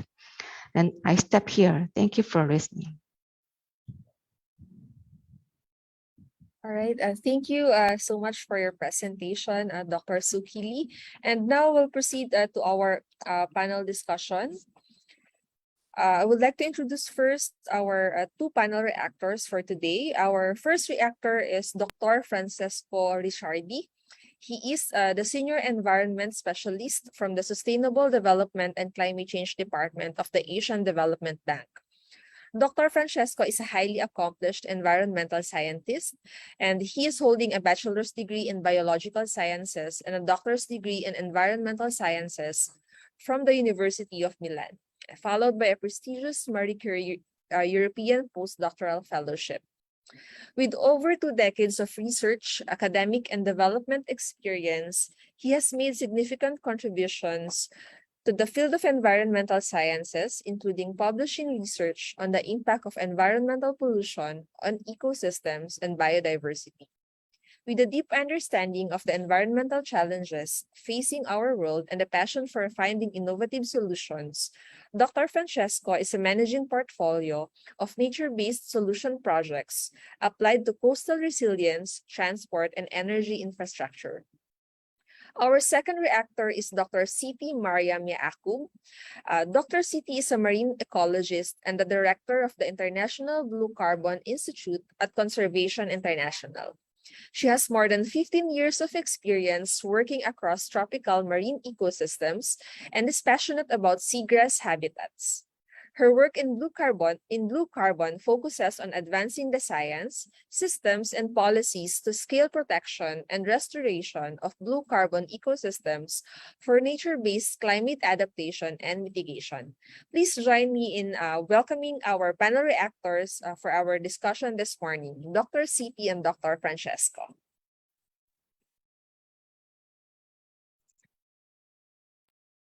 All right, to start off our panel discussion, a specific question for Dr. Francesco. Are there any blue carbon innovations or initiatives being supported by the ADB, specifically in the East Asian Seas region? And how do you think the funding institutions, such as the ADB, can help boost the blue carbon market as one of the most effective climate mitigating measures globally? Thank you very much, Risa. I'm sorry for my sleepy face. It's pretty early here in Italy. It's about 5 a.m. in the morning. Even my dogs are looking at me as I'm crazy to wake up so early. But I'll try to answer. First of all, thank you very much. And it's a pleasure to be here with such great speakers. I was really impressed by the quality of the previous speakers before and the entity of the initiative they are made in this space. I was not really aware, and it's really, really great to hear this. So going to the question, so ADB is doing a few initiatives in this space. So ADB has an overall action plan for healthy oceans and sustainable blue economies. And the target of ADB is to reach and expand financing solution up to $5 billion by the end of next year. And I believe we are on a good track to achieve this commitment. So there are a few blue carbon initiatives which are supported by the ADB, especially in the Asia Pacific and East Asian Sea region. One of them is called Blue Southeast Asia Finance Hub. It was established a few years back in 2021 and is supported by the ASEAN Catalytic Green Finance Facility, ACZF, I think it is, and is based in Indonesia, in our resident mission in Jakarta. So the purpose of this hub is to address the challenges. To some of them we saw in the previous presentation in how to mitigate, for example, ocean pollution and adapt to climate change. Especially accelerating development of a pipeline of, let's call them blue projects that can improve the sustainability conservation of the region, oceans, but not only, also freshwater bodies and other coastal marine ecosystems. This hub has a very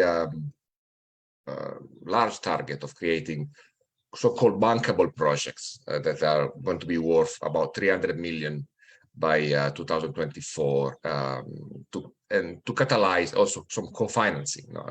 At least I think the target is to catalyze a multiple of at least 3 times capital from other sources and other agents in the region. So I think financial institutions as ADB or other multilateral or bilateral funding institution can really help to propel the blue carbon market, and we can provide financing solutions and also technical assistance in some cases for ocean health protection, biodiversity conservation, and marine economy projects. I think there is a lot of space in it. Thank you, Lisa. All right, thank you, Dr. Francesco. How about on the work of the Conservation International, Dr. CP? Can you share about the mission of the International Blue Carbon Institute, and how do you think that the blue carbon market can be a sustainable mitigating measure to reduce the global greenhouse gases emissions? Sure. Hi, everybody, and thank you, PEMSEA, for having me today. As Francesco said, the quality of the presentations is extremely good. Very interesting to see the headway that Korea has made in terms of including blue carbon in their NDCs. That's really quite advanced. good job there.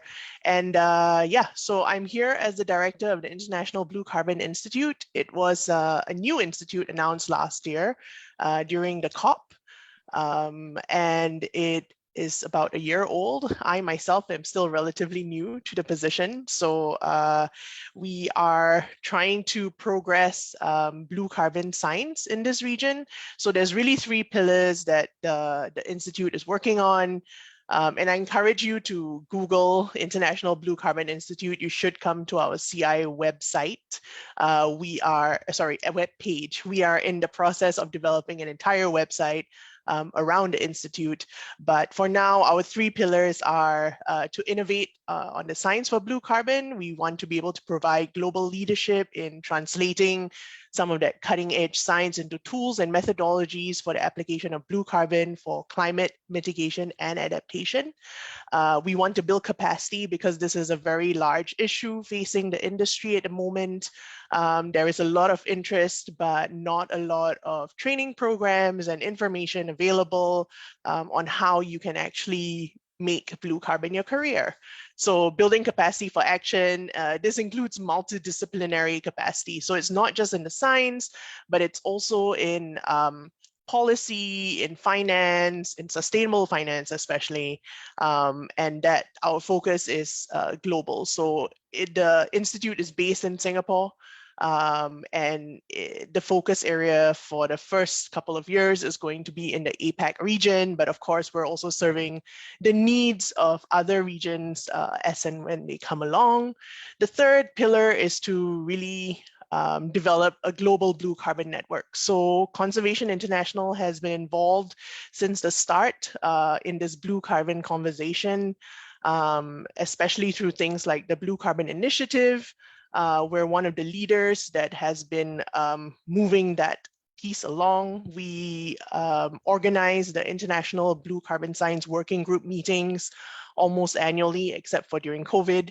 And we continue to be at the forefront of that. So the Institute is just another piece within the entire Conservation International organization that looks at blue carbon. So we also have our natural climate solutions team, or the National Climate Facility, as well as the blue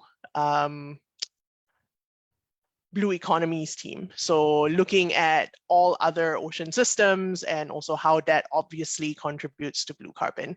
So the Blue Carbon Network is meant to develop a global network and resource hub for the exchange of blue carbon expertise, for knowledge sharing, and for learning. To your second question about, what was it about? It was about whether the blue carbon market can be a sustainable measure to reduce global greenhouse gas emissions. I think there's 2 things here, and they usually get conflated. So the first is blue carbon ecosystems that are actionable, that you can actually implement activities and actions to then include them either in your nationally determined contributions or in the voluntary carbon market. So I'm going to focus on the voluntary carbon market because we're talking about market mechanisms in your second question. So that, for it to be sustainable, obviously the financing is one part of it. So there are a lot of activities that are related to carbon offset projects, all the way from the project development, so at the start, all the way through to the MRV process. So that's the monitoring, reporting, and verification. And these are all usually, how do you say, like time-consuming or labor-intensive activities.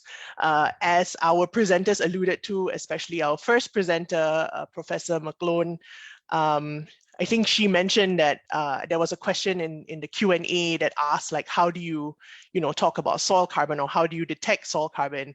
And she answered, and it's true, the simple answer to that is that there is no way to use any quick tools. You really just have to go down to the ground. You have to collect the sediment cores and you have to analyze it. So that's been a bit of a, how do you say, a roadblock in a sense, because while you can use, and And I think what's not mentioned so far is the fact that when you look at the soil carbon, there's actually two components to it. So in the soil carbon, there is carbon that's contributed directly from the habitat itself. So if it's a mangrove habitat, from things like leaf litter, tree fall, branches breaking off and falling and getting assimilated into the carbon within the habitat itself. And then there is the contribution that's coming from outside. So that's things like phytoplankton, it's things like macroalgae, seagrasses, it's even contributions from upstream in some cases, depending on where your mangrove is situated. And that constitutes actually the larger proportion of what you can find in the soil carbon. So scientifically, we refer to these as autochthonous, so meaning from automatically generated from the habitat itself, and alloctonous, that means everything coming in from outside. So if you look at the scientific literature, the Tabletop analyses seem to suggest that there is about 2/3 of the contributions are alloctonous carbon contributions. And if you look at the methodology for including blue carbon habitats as carbon offset projects in the voluntary carbon market, there's really only one international standard that is available, and that's through VERA, through VM0033. You can look this up. And that method actually requires you to discount the 2/3 of the carbon contributions that's coming from outside.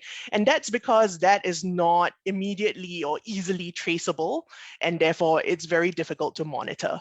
So really, in order to make these blue carbon projects more viable, the answer would be to unlock that alloctonous carbon component, right? Because then per hectare, you get a higher carbon yield because you're able to trace and monitor and account for those outside contributions, making sure they're not double counted, making sure that there is transparency in how these measurements are taken. So all of those high quality principles needs to be addressed in that side of the equation as well. Currently, mangrove habitats, for example, using both the forestry approach as well as the soil carbon approach is already yielding more carbon credits per hectare than forestry projects because you have whatever is in the biomass and whatever is in the autochthonous contribution in the soil carbon. So I guess that was a very long answer to your question, but I guess it's all about trying to push the science and trying to push the technology and the methods and our approaches to then unlock the full potential of blue carbon habitats. So even though, like, all our presenters alluded to this today, even though, mangroves can store up to 10 times more and seagrasses up to 5 times more carbon than terrestrial counterparts, not all of that you can claim credits for, right? And of course, then, if we're talking about reducing global GHG emissions, we must not forget that nature-based solutions such as these ones only provide up to maybe 1/3, according to the last estimate by the UN and IUCN, 1/3 of all the solutions we need in order to remain below 1.5 degrees. So everyone thinks of like the new latest shiny thing as the silver bullet that will solve all our problems. And I'm here to break all of your hearts and say that that is not the case, because we need every single solution. So it's not about just offsetting, it's also about decarbonization. It's also about looking at, how we can reduce our reliance on fossil fuels, for example. So all of that needs to come into play. In the words of, I think, a good friend of mine, we need to throw everything in the kitchen sink at this climate problem in order for us to be able to survive the effects of it. So on that somber note, I hand it back to you, Riza. Thank you, Dr. 𝐓𝐶𝐞. That's a very elaborate explanation and answer to our question. So I think some of are there any broken-hearted participant yet? So just to continue our discussion, back to Dr. Francesco. You mentioned earlier the ATB's target of $55 billion for its support to unlock, at least support more blue carbon initiatives in Asia. On that note, how do you think, aside from the funding institutions like ADB, how do you think could be the role of the private sector in climate mitigation efforts vis-a-vis when it comes to the blue carbon sector? Yeah, thank you, Rita. First of all, let me say that it's really nice to see a scientist like Dr. Siti as a head of a very important international organization. Finally, we have some science over there. That's really beautiful and really interesting to hear her talking. Okay, getting back to your question. Of course, the private sector has a very fundamental role. I think there was a statistics that say that the climate adaptation market could be worth about $2 trillion per year in the next few years. So it's a huge quantity, large amount of money.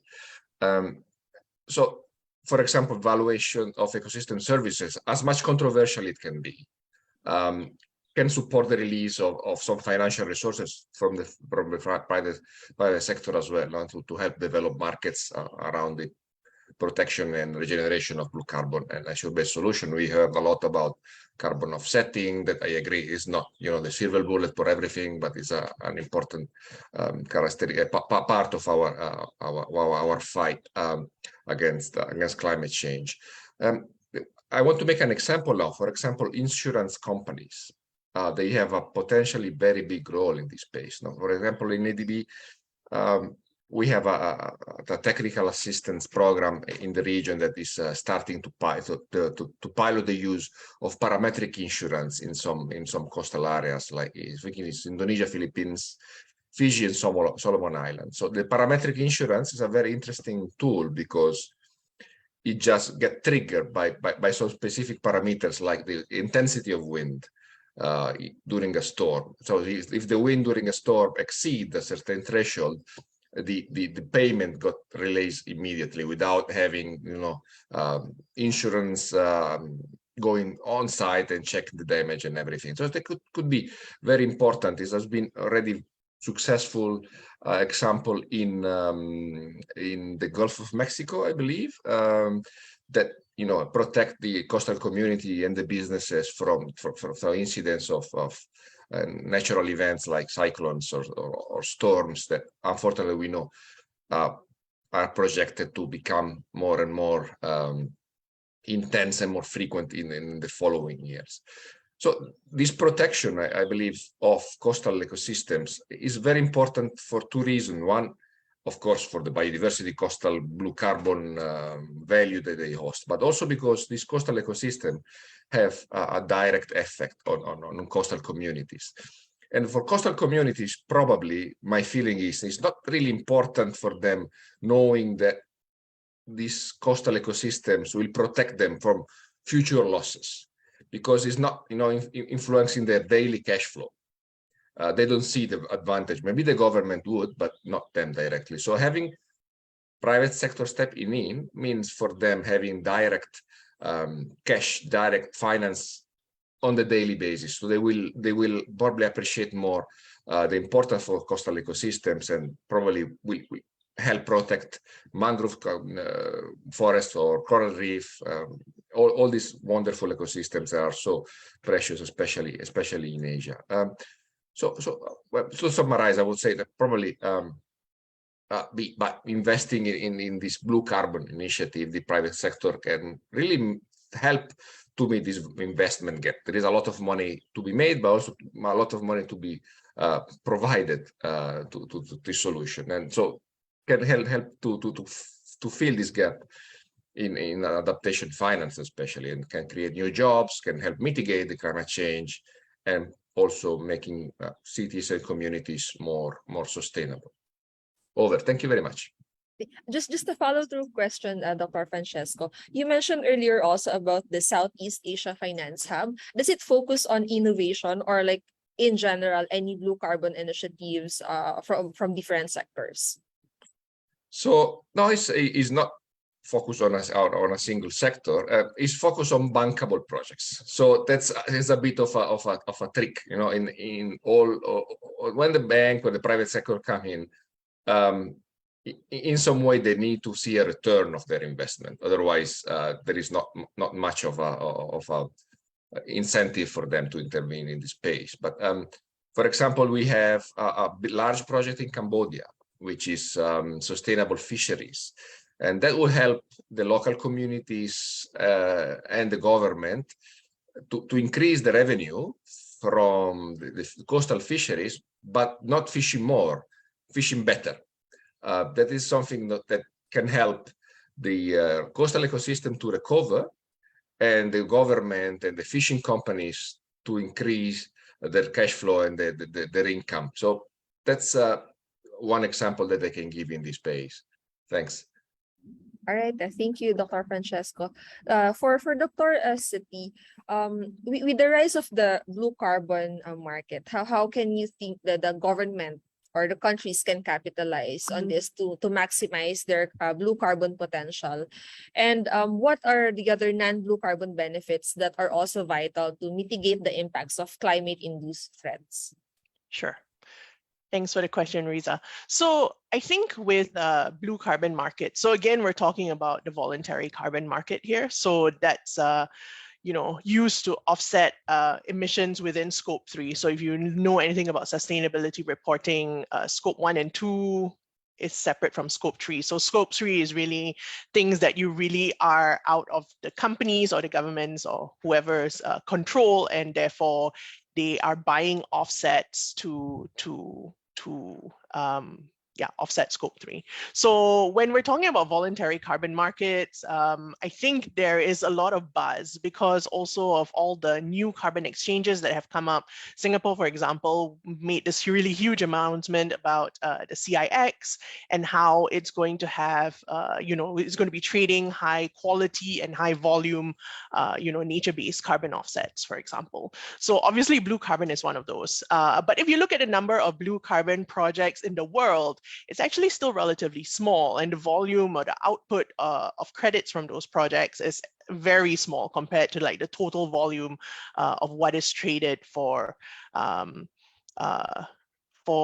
other kinds of offsets. So, as our speaker from Indonesia pointed out, the value of those credits from nature-based solutions and from forestry and other land use is actually very high. And I think that's because of the fact that these credits coming from nature-based solutions are deemed more valuable. And that's because there's two components to it.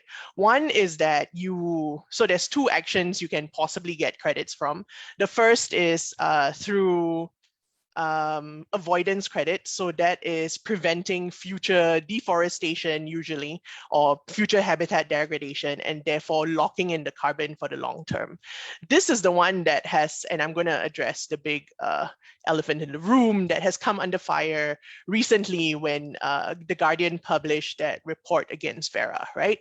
And that's because the kind of baselines that can be set is up to the project developer. So obviously, those who are more financially minded would then set a baseline that would give them the maximum amount of return, right? So those things are still, there are some loopholes that need to be tightened that could potentially be abused, as the case was in the past. For blue carbon specifically, this refers to anything that maybe falls under a current logging concession, for example. So if I hold a logging concession in Cambodia or Indonesia or wherever, I could say that, oh, okay, instead of logging this area, which could include mangroves, for wood, I am going to protect it by not doing anything and therefore be able to claim for those avoidance credits. The other way to look at this, or the other type of credit that you can get, is the removal credits, and that's from reforestation or rehabilitation activities. So you're literally planting mangrove trees, and you can actually account for how much carbon is in that mangrove tree as it grows over the lifespan of the project. So those are seen as more, how do you say, there's been a move recently in the buyers to only go for removal credits, but that's not going to be sustainable because there's only so much area you can there's only so much former mangrove area that you can rehabilitate, or that is in a state that can be rehabilitated without astronomical costs related to it, right? And then we've also seen where, people have just gone out and planted mangroves in places where they shouldn't be planted. And then that has resulted in mangrove mortality, or the project has failed, or in some cases, you're actually redirecting resources from somewhere else. So in this case, like maybe sediments, like in the case of the Philippines, I don't know if this was the case, but that could have been because there were no mangroves there previously, and then because the mangroves have spread, they're actually trapping sediments where it would normally be replenishing something further down the line. So we don't want those kind of deleterious effects when we implement these sorts of voluntary carbon projects. But again, sorry, I've gone into the science again. I tend to do this. But to answer your question, I think governments need to first understand what is their full inventory of blue carbon ecosystems. So in the case of mangroves, this is relatively more straightforward, as many of our speakers alluded to, than trying to account for how much seagrass there is, for example, right? Because it's underwater most of the time, and remote sensing approaches can only go so far when you have turbid waters, for example. You cannot detect seagrass, or you cannot detect anything when the water is too turbid. So I think an inventory of what your total blue carbon resources are, and I've forgotten to mention a very important blue carbon ecosystem as well, which is salt marshes that exist. I think in China, there's quite a bit of salt marshes, and in the more temperate regions, because salt marshes are the analogs of mangroves in temperate countries, and therefore, those are also going to be part of your national inventory if you have those. So some countries, like Korea, for example, you might be too far north to have mangroves, but you will have salt marshes, and I saw that those are already included in your NDC. So where was I going with this? So to capitalize on this potential, you first need to know how much you have, right? And then how much of that, or what proportion of that you wish to direct towards your NDCs, because these are important, commitments to meet, and then what proportion of that can then be channeled towards the voluntary carbon market. So that's really the first step, right? You need an inventory of everything, and then you can decide how you're going to split the resources into and channel them into the different areas. For the second question, there are a lot of, so everyone talks about mitigation. So mitigation is the actual drawdown where we're absorbing carbon dioxide from the atmosphere and sequestering it for very long term. Everyone talks about climate mitigation, but climate adaptation is just as important, because we need both. And the great thing about nature-based solutions and blue carbon habitats in particular is that they're able to address both. So you have mitigation in terms of the amount of carbon being sequestered, but you also have adaptation in terms of things like, adapting to sea level rise, adapting to, the severity of storms, flooding, and all of that. These ecosystems can help buffer some of those effects. It's not going to protect you, and it's not going to protect your coastline, especially when its resilience itself is being eroded. So if you already have a lot of coastal development and your mangrove fringe is very, very thin, then that's not going to be an effective adaptation solution, right? You need relatively large mangroves with a lot of buffer area, and that will help you in building the coastal resilience overall.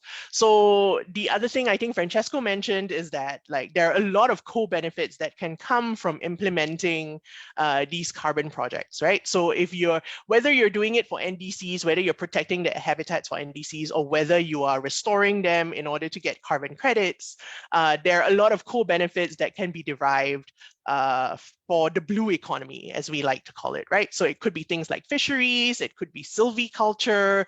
There is this program within CI that has recently taken off called Climate Smart Shrimp, and it's really just looking at how to green the aquaculture infrastructure around it, so that you're actually relying on the mangroves instead of having to add nutrients or feed or whatever to grow your shrimp. And then of course, like, you know, once you apply those kind of standards and those high quality principles, whatever you catch can actually be sold for a higher price for restaurants, for example, or chains that are committed to their climate goals as well. So yeah, I think those are some of the, I think the other thing that's not mentioned a lot is the effect that these ecosystems have on the overall health and resilience of marine habitat. So obviously marine habitats, there is a degree of connectivity there because water is what connects them all. And I was recently at the Asia Pacific Coral Reef Symposium, and it was a coral reef, very much a coral and coral reef fish meeting, but we inserted an insidious seagrass agenda in there, right? So we had a seagrass workshop, we had a seagrass field trip, and it was very well attended. So obviously there is a lot to be said about these adjacent ecosystems and the connections and the connectivity and how it contributes to the overall resilience of the marine environment. All right, thank you, Dr. Siti. I think it's important to always know behind the science of everything that we do, because appreciating the science will provide us a more sound policy making and decision making in the future. So yep. On the blue carbon accounting method, I think a lot of our audience are anticipating some discussion on establishing a standard accounting method on blue carbon. For Dr. Francesco, how does a standard blue carbon accounting method can help the climate finance, or can help boost the climate finance in countries with rich blue carbon ecosystems? Well, that is a very important topic, I think, to be discussed. Unfortunately, I would say that, you know, financiers, lawyers, they don't like complex stuff. You know, when you hear them, they want to know how much carbon is there, how much the carbon costs, and how much money are going to get out of it. That's it. They don't care about all the other scientific flux of carbon all around. They don't care much. No, they would just want to see how much. This is on the scientists to develop, you know, let's say a method to develop this. I think the absence of a mechanism that can accurately quantify carbon in ecosystems means that the developers itself, they don't receive reliable estimate of their financial returns. So that uncertainty and probably not really much of transparency can and also coupled with political and technical concern, like we see and we hear from Citi before, and such, like even land tenure rights or the transfer value nature of some of these the blue carbon ecosystems.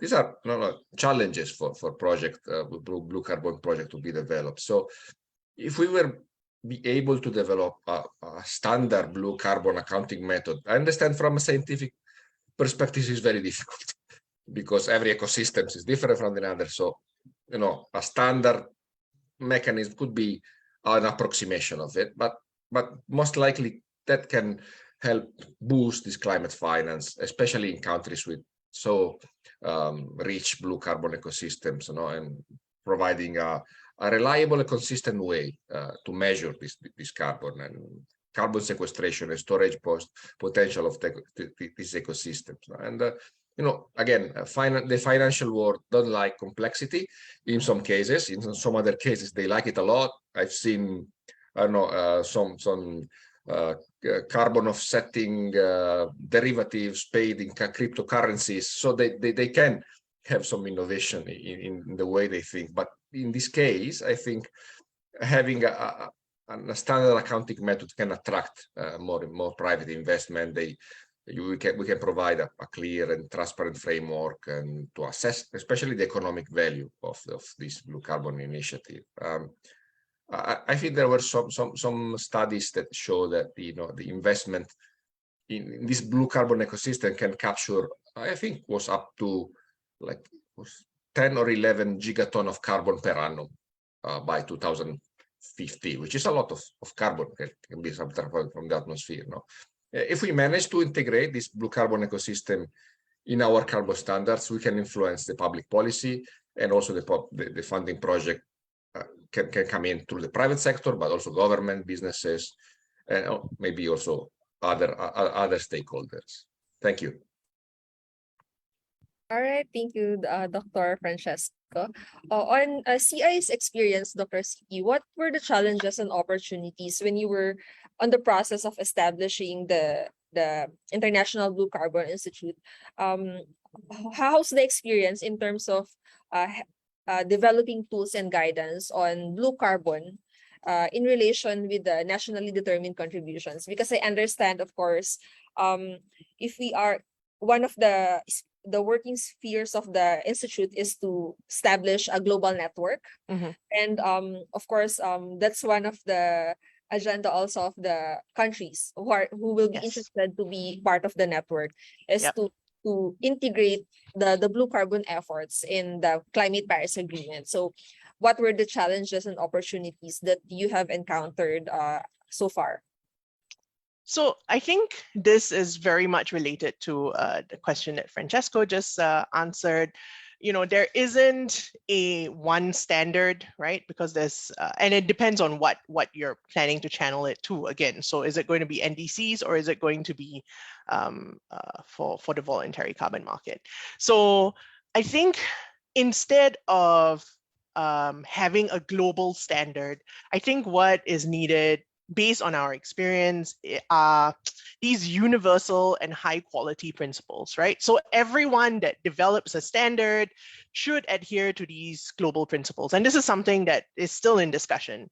But, you know, global principles could be things like transparency, you know, how are you accounting for this methodology? Is, you know, an auditor able to come in, or if a member of the public is interested in, you know, finding out how you conduct your monitoring of these habitats, are they able to get that information, right? So transparency is a huge thing, you know, having that quality, meaning making sure that the baselines that you're setting for the avoidance credits are realistic and not like, you know, blown out of proportion, you know, making sure that the habitats that you are restoring or conducting, you know, habitat restoration for are not doing it and having this deleterious effects for, say, another habitat down the line or something like that, or that it's not, you know, colonizing other types of marine environments. So the typical thing is like, you know, mangrove propagules being grown on mudflats where they will definitely not survive. And if they do, they will be converting those mudflat areas, which is an ecosystem in itself and has a lot of carbon, into a mangrove forest, right? So you don't want any of those things. So these are some of the high quality principles that the Institute is hoping to be able to develop together with our International Blue Carbon Science Working Group and be made publicly available as a resource for people who wish to, you know, maybe you know, create their own standards or for their country that's suitable for their specific, I guess, context. So that's one thing. The second thing is that there are already standards. There are manuals, field guides, and handbooks available for how you want to assess blue carbon, especially for the ecosystem carbon stocks, and what are the accepted scientific methodologies that can go towards that. So you can find that manual on the Blue Carbon Initiative website. So if you Google Blue Carbon Initiative, I can drop the link in the chat later. You will find this manual, and this manual is currently being updated as well. So we are looking to include any new approaches that have been developed by the scientific community over the last decade or so, or since the previous one was published. But I think the other interesting thing that we're also developing is how to specifically restore blue carbon ecosystems to maximize carbon sequestration. So that is coming out soon as well, and it will be available on the IBCI webpage. So keep a lookout for that. In our experience, the tools and guidance has to be created with some of these principles in mind, right? And with regards to nationally determined contributions, there is also another handbook that can help you like, you know, depending on which stage you're at, and it lists all of those stages, right? So there are some countries that are very advanced, like the example that was given from Korea, where they're probably in like tier 3 or tier 4 right now, whereas there are other countries that are starting to consider, and you can start at any point, in this journey. It's okay, because the reporting is once, I think, every 5 years. So the next one is for 2025. And if you are a country or you're in government and you're hoping to be able to include NDCs in your nationally determined contributions, fret not, there is a guidebook for you. And what the Institute is doing is that we're actually creating a training program for policymakers to then include these nationally determined contributions in your country's national inventories. So that's really the plug that I have. And I hope that, these tools will be widely used. They are already widely used by some countries. I think the reporting on blue carbon and NDCs has actually increased in the last couple of years, which is great because it shows that people are making good strides towards including these very important habitats in their national inventories. So I think the last thing I wanted to say with regards to the tools is that we really do need some new approaches for how we assess soil carbon. Not that there is anything wrong with the current approach, but it's more that, we need to hasten the process of, being able to account for how much carbon or how much ecosystem carbon stock there is totally, but also in the soil carbon specifically, in these different habitats. And that's because although we can use these transfer values and they're useful to some extent, the amount of carbon sequestration, as the scientific literature is showing, is wildly different. And it's based on a whole bunch of different factors, including your geomorphology, what your hydrodynamics. So all of these environmental factors that actually dictate how much carbon can be stored and how much carbon is coming into the system that can then be sequestered, right? So there's all of those equations, and therefore, unlike, in red in forestry, where you can estimate the rate of growth based on, like sunlight and like, how much nutrients and all that, the same cannot be done for blue carbon ecosystems because the rates of sequestration can be wildly different.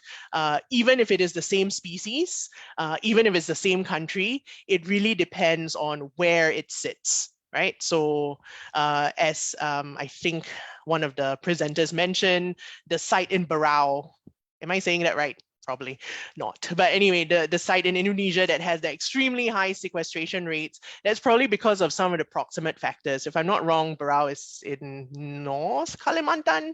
And, there may be factors there, including biogeomorphology, hydrodynamics, etc., that makes it such a good, store of carbon. So all of those factors need to be considered. And what the Institute is working on now with our international blue carbon science working groups, and we've already produced some papers, is to look at what are these correlations that make it great for carbon sequestration. So for example, just off the top of my head, from what I can remember from that paper, coastal carbon, coastal tropical mangroves probably better than the estuarine ones, or the ones that are further inland because of that saltwater influence on how much GHG, how much methane is being degassed from the environment. So factors like that can change, so it's not like a one size fit all thing. So we really need new approaches, and this could be in the realm of, machine learning, for example. It could be in process modeling, which has proven very useful in some cases. So yeah, like those tools need to be developed, and they need to be able to deploy en masse. The other thing is, of course, to just have as much data as possible. So I think there is a global blue carbon data atlas that is spearheaded by the Smithsonian that we are going to be working with them on, or that we're hoping to. But that would be kind of like a global database of blue carbon soil values, and it's collected in a standardized way so that you can then compare it from site to site. And maybe if you cannot, or you don't have the resources to go out and collect many cores for the site that you have in question, you can look at this database to see whether or not there are proxy sites that are nearby or have similar conditions that you can then use to make some of those calculations. So it's really about bringing the data together, which is what the Institute wants to do. It's about building those networks so that people are talking to each other, so that you're not replicating studies and resources doing some of these things. For example, there's a lot of effort to map seagrasses now, which is great, you know, but there needs to be consolidation of those efforts so that you have one map that, you know, everyone has basically like signed off on or something, right? So that you can then, Indonesia can use that map to then decide like, okay, so which of this is NDC? Is there possibility for VCM or not, right? So without that data and that knowledge and that information, the policymakers like cannot make effective policies to then protect or, you know, choose to restore some of these habitats. All right, thank you, Dr. CP. I'd like to invite our presenters in earlier sessions. We have selected a few questions that they can answer live, and in the interest of time, also we already exceeded our time allocation by 15 minutes, but I think we can extend more up to probably 12 noon. Let's just maximize the opportunity to get the insights of our speakers and our panel reactors. So we'd like to invite Prof. Chen, Dr. Lee, Dr. 𝐓𝐴, and unfortunately, Dr. Andreas have to leave early because of a prior commitment. But just to add, while other presenters are joining, we received one question for Dr. Andreas, and he kindly sent his answer through email. The question from one of the participants was, with the current regulations in Indonesia, is carbon trading already possible? Or are there any other factors that are still being awaited? So the answer for that is, with the new regulations from the ministry, in practice, the carbon trading or offsetting for FULU has already started. So that's the answer for Dr. Andreas to the question. So I think we can request Dr. Chen, Dr. Lee, and Dr. 𝐓𝐴 to join us. If you can open your video. We have one question for Dr. 𝐓𝐴. With the multiple drivers seem to be included to the model simulation of mangrove health, such as sea level rise, sea temperature rise, soil sediment, pollution, among others, could you elaborate on the significance of each driver on mangrove health, especially in terms of promoting blue carbon? I think the question is why these factors are included in the modeling, no? For instance, sea level rise, it's important to determine the ideal place where you can plant mangroves. So all these contribute, including like pollution and temperature, all these contribute to understanding the coastal dynamics, which will affect how the mangroves will behave, no? If the area is, for instance, ideal for growing mangroves or not. So in terms of mangrove health, I think all of them combined will contribute to determining whether the conditions are ideal. All right, thank you, Dr. 𝐓𝐴. We have another question for Dr. Chen. Can you share more or a little bit more about the seagrass restoration projects in China?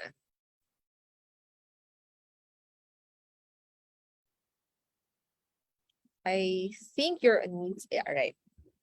Yes, I have some information on the seagrass restoration in China, and actually, you know that the knowledge and the practice of the seagrass restoration is far behind the mangrove restoration in China, and nowadays the most of the successful practice of the seagrass restoration is in the northern part of China, especially in the Shandong and Liaoning province, and also the resources in the northern part is also identified it as a vast of seagrass resources over there. In the past years, we consider that Hainan province has the most diverse and the vast seagrass extent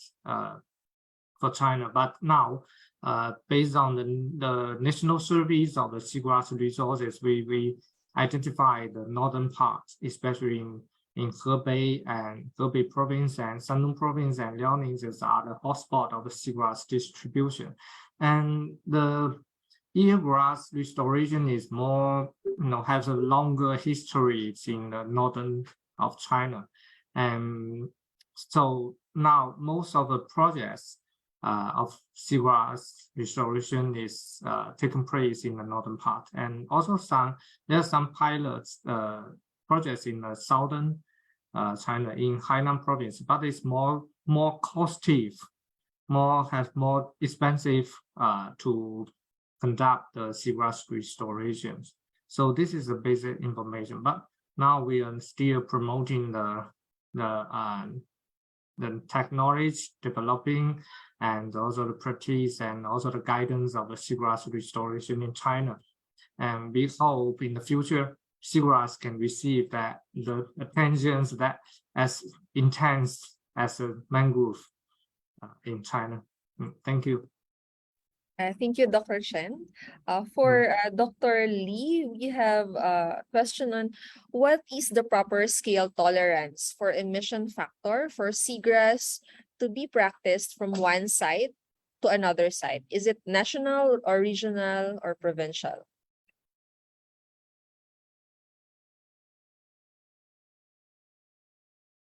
I think you're on mute, Dr. Lee.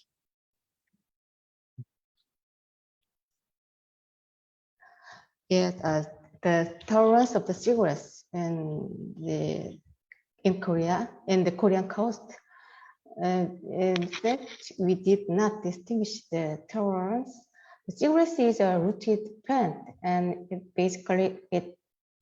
grows many years, and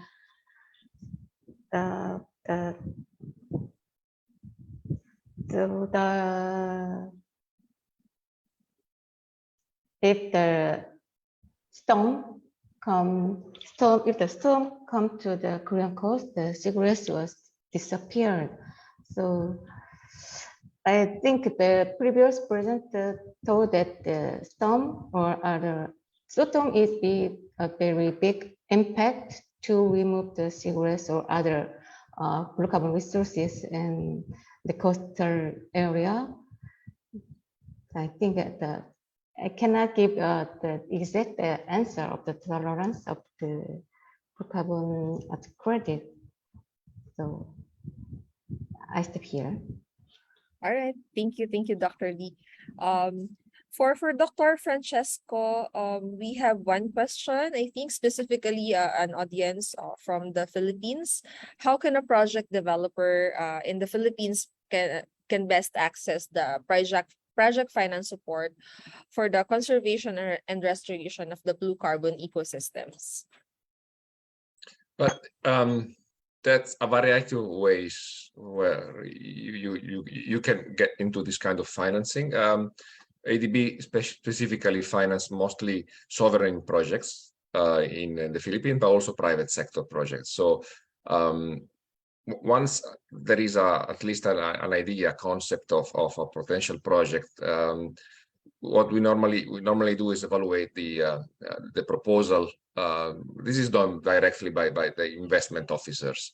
So if there is any potential project that can be financed by for example, the finance hub, I invite this person and everyone who was interested in it in contacting our hub and getting some information directly from the investment officers. Thanks. Thank you, Dr. Francesco. I think this is another question for Dr. 𝐓𝐡𝐞 Lee. Why are the countries, in your opinion, why are the countries are using more restoration actions for the carbon accounting schemes compared to the conservation actions? No, yeah, in fact, we also conserve the nature. I said already, we take a few options in the ocean, such as designation of MPAs. If you see our NDCs, the restoration shares a small part for the amount to reduce, but the protection and the conservation of the marine coastal area will give more contribute to reduce or store the carbon in sediment. All right. Thank you for your insight, Dr. Lee. Last question for Dr. City.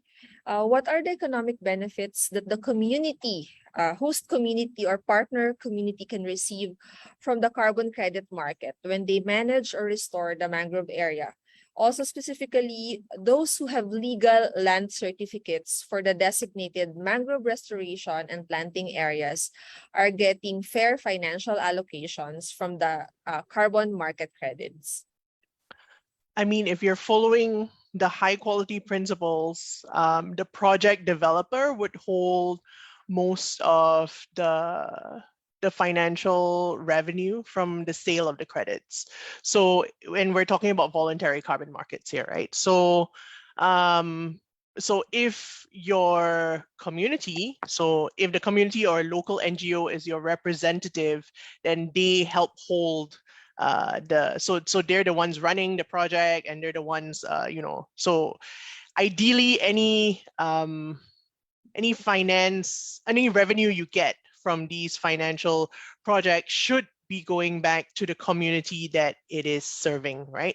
And of course, the community can also be involved in a lot of different things, such as the monitoring, the rangering. So like there's a lot of protections and monitoring and making sure that things are running as as they should, that should be going on in any given blue carbon project. And then of course there's all the adjacent economies that can develop from having a blue carbon offset project, which could include things like ecotourism, silviculture, the fisheries aspect of this, because obviously there's going to be spillover effects from conserving a mangrove or a seagrass bed.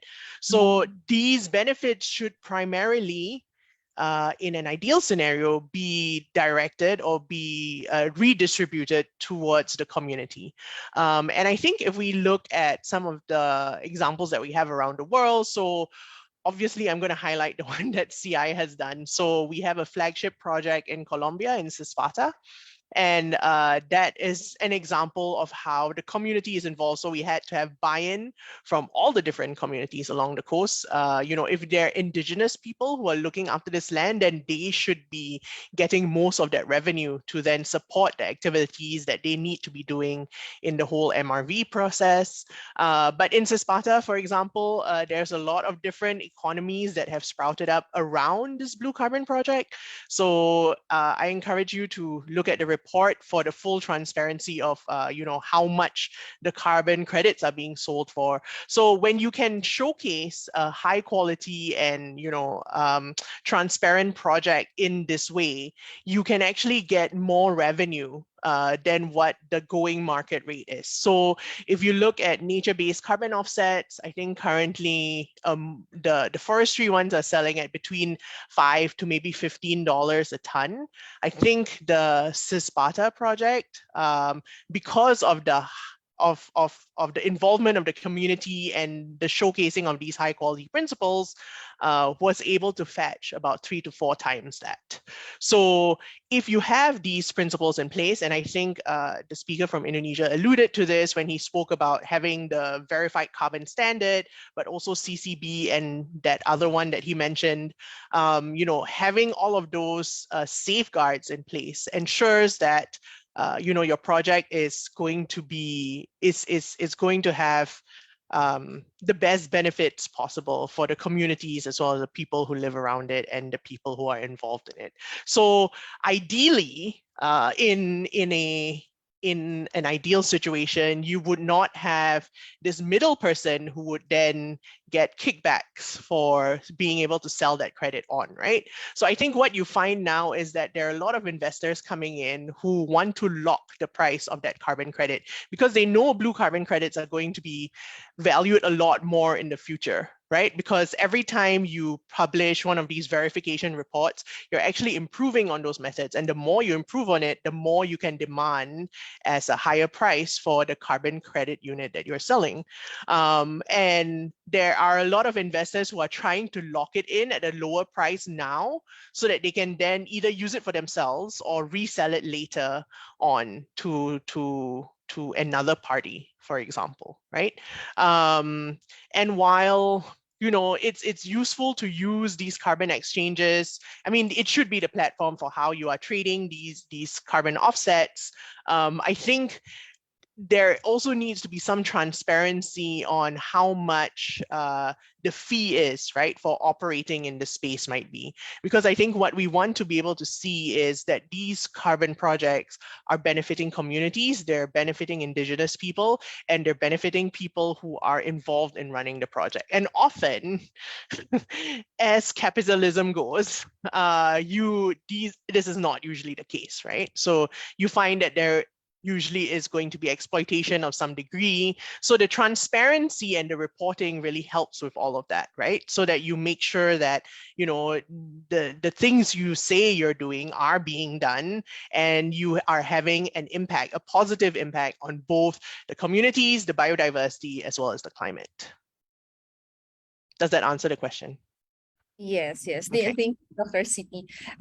So thank you very much to our presenters and reactors. Before we formally close this regional forum, we would like to share some key takeaways from today's discussion. So I think the first thought that we can get from all the insights from our speakers is the national government policies and action play a huge part in driving blue carbon initiatives, like, for example, the assessment of distribution of national marine carbon safe ecosystems, developing incentives like financial support and social capital participation, action planning for carbon dioxide peaking, and other policy guidelines that may be issued to ensure the protection and restoration of these blue carbon ecosystems.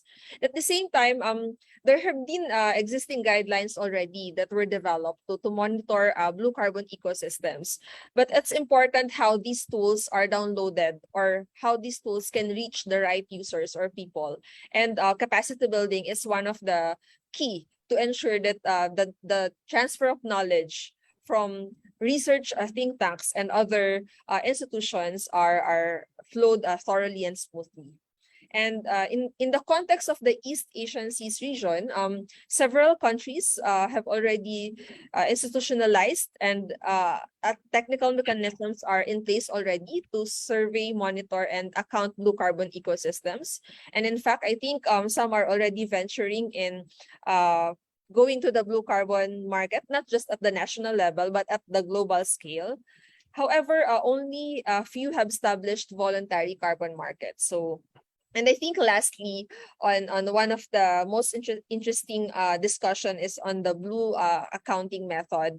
In terms of climate financing, establishing a standard blue carbon accounting method can help calculate investment returns and can actually encourage more funding institutions to invest in the blue carbon market. So I think for today, that's it.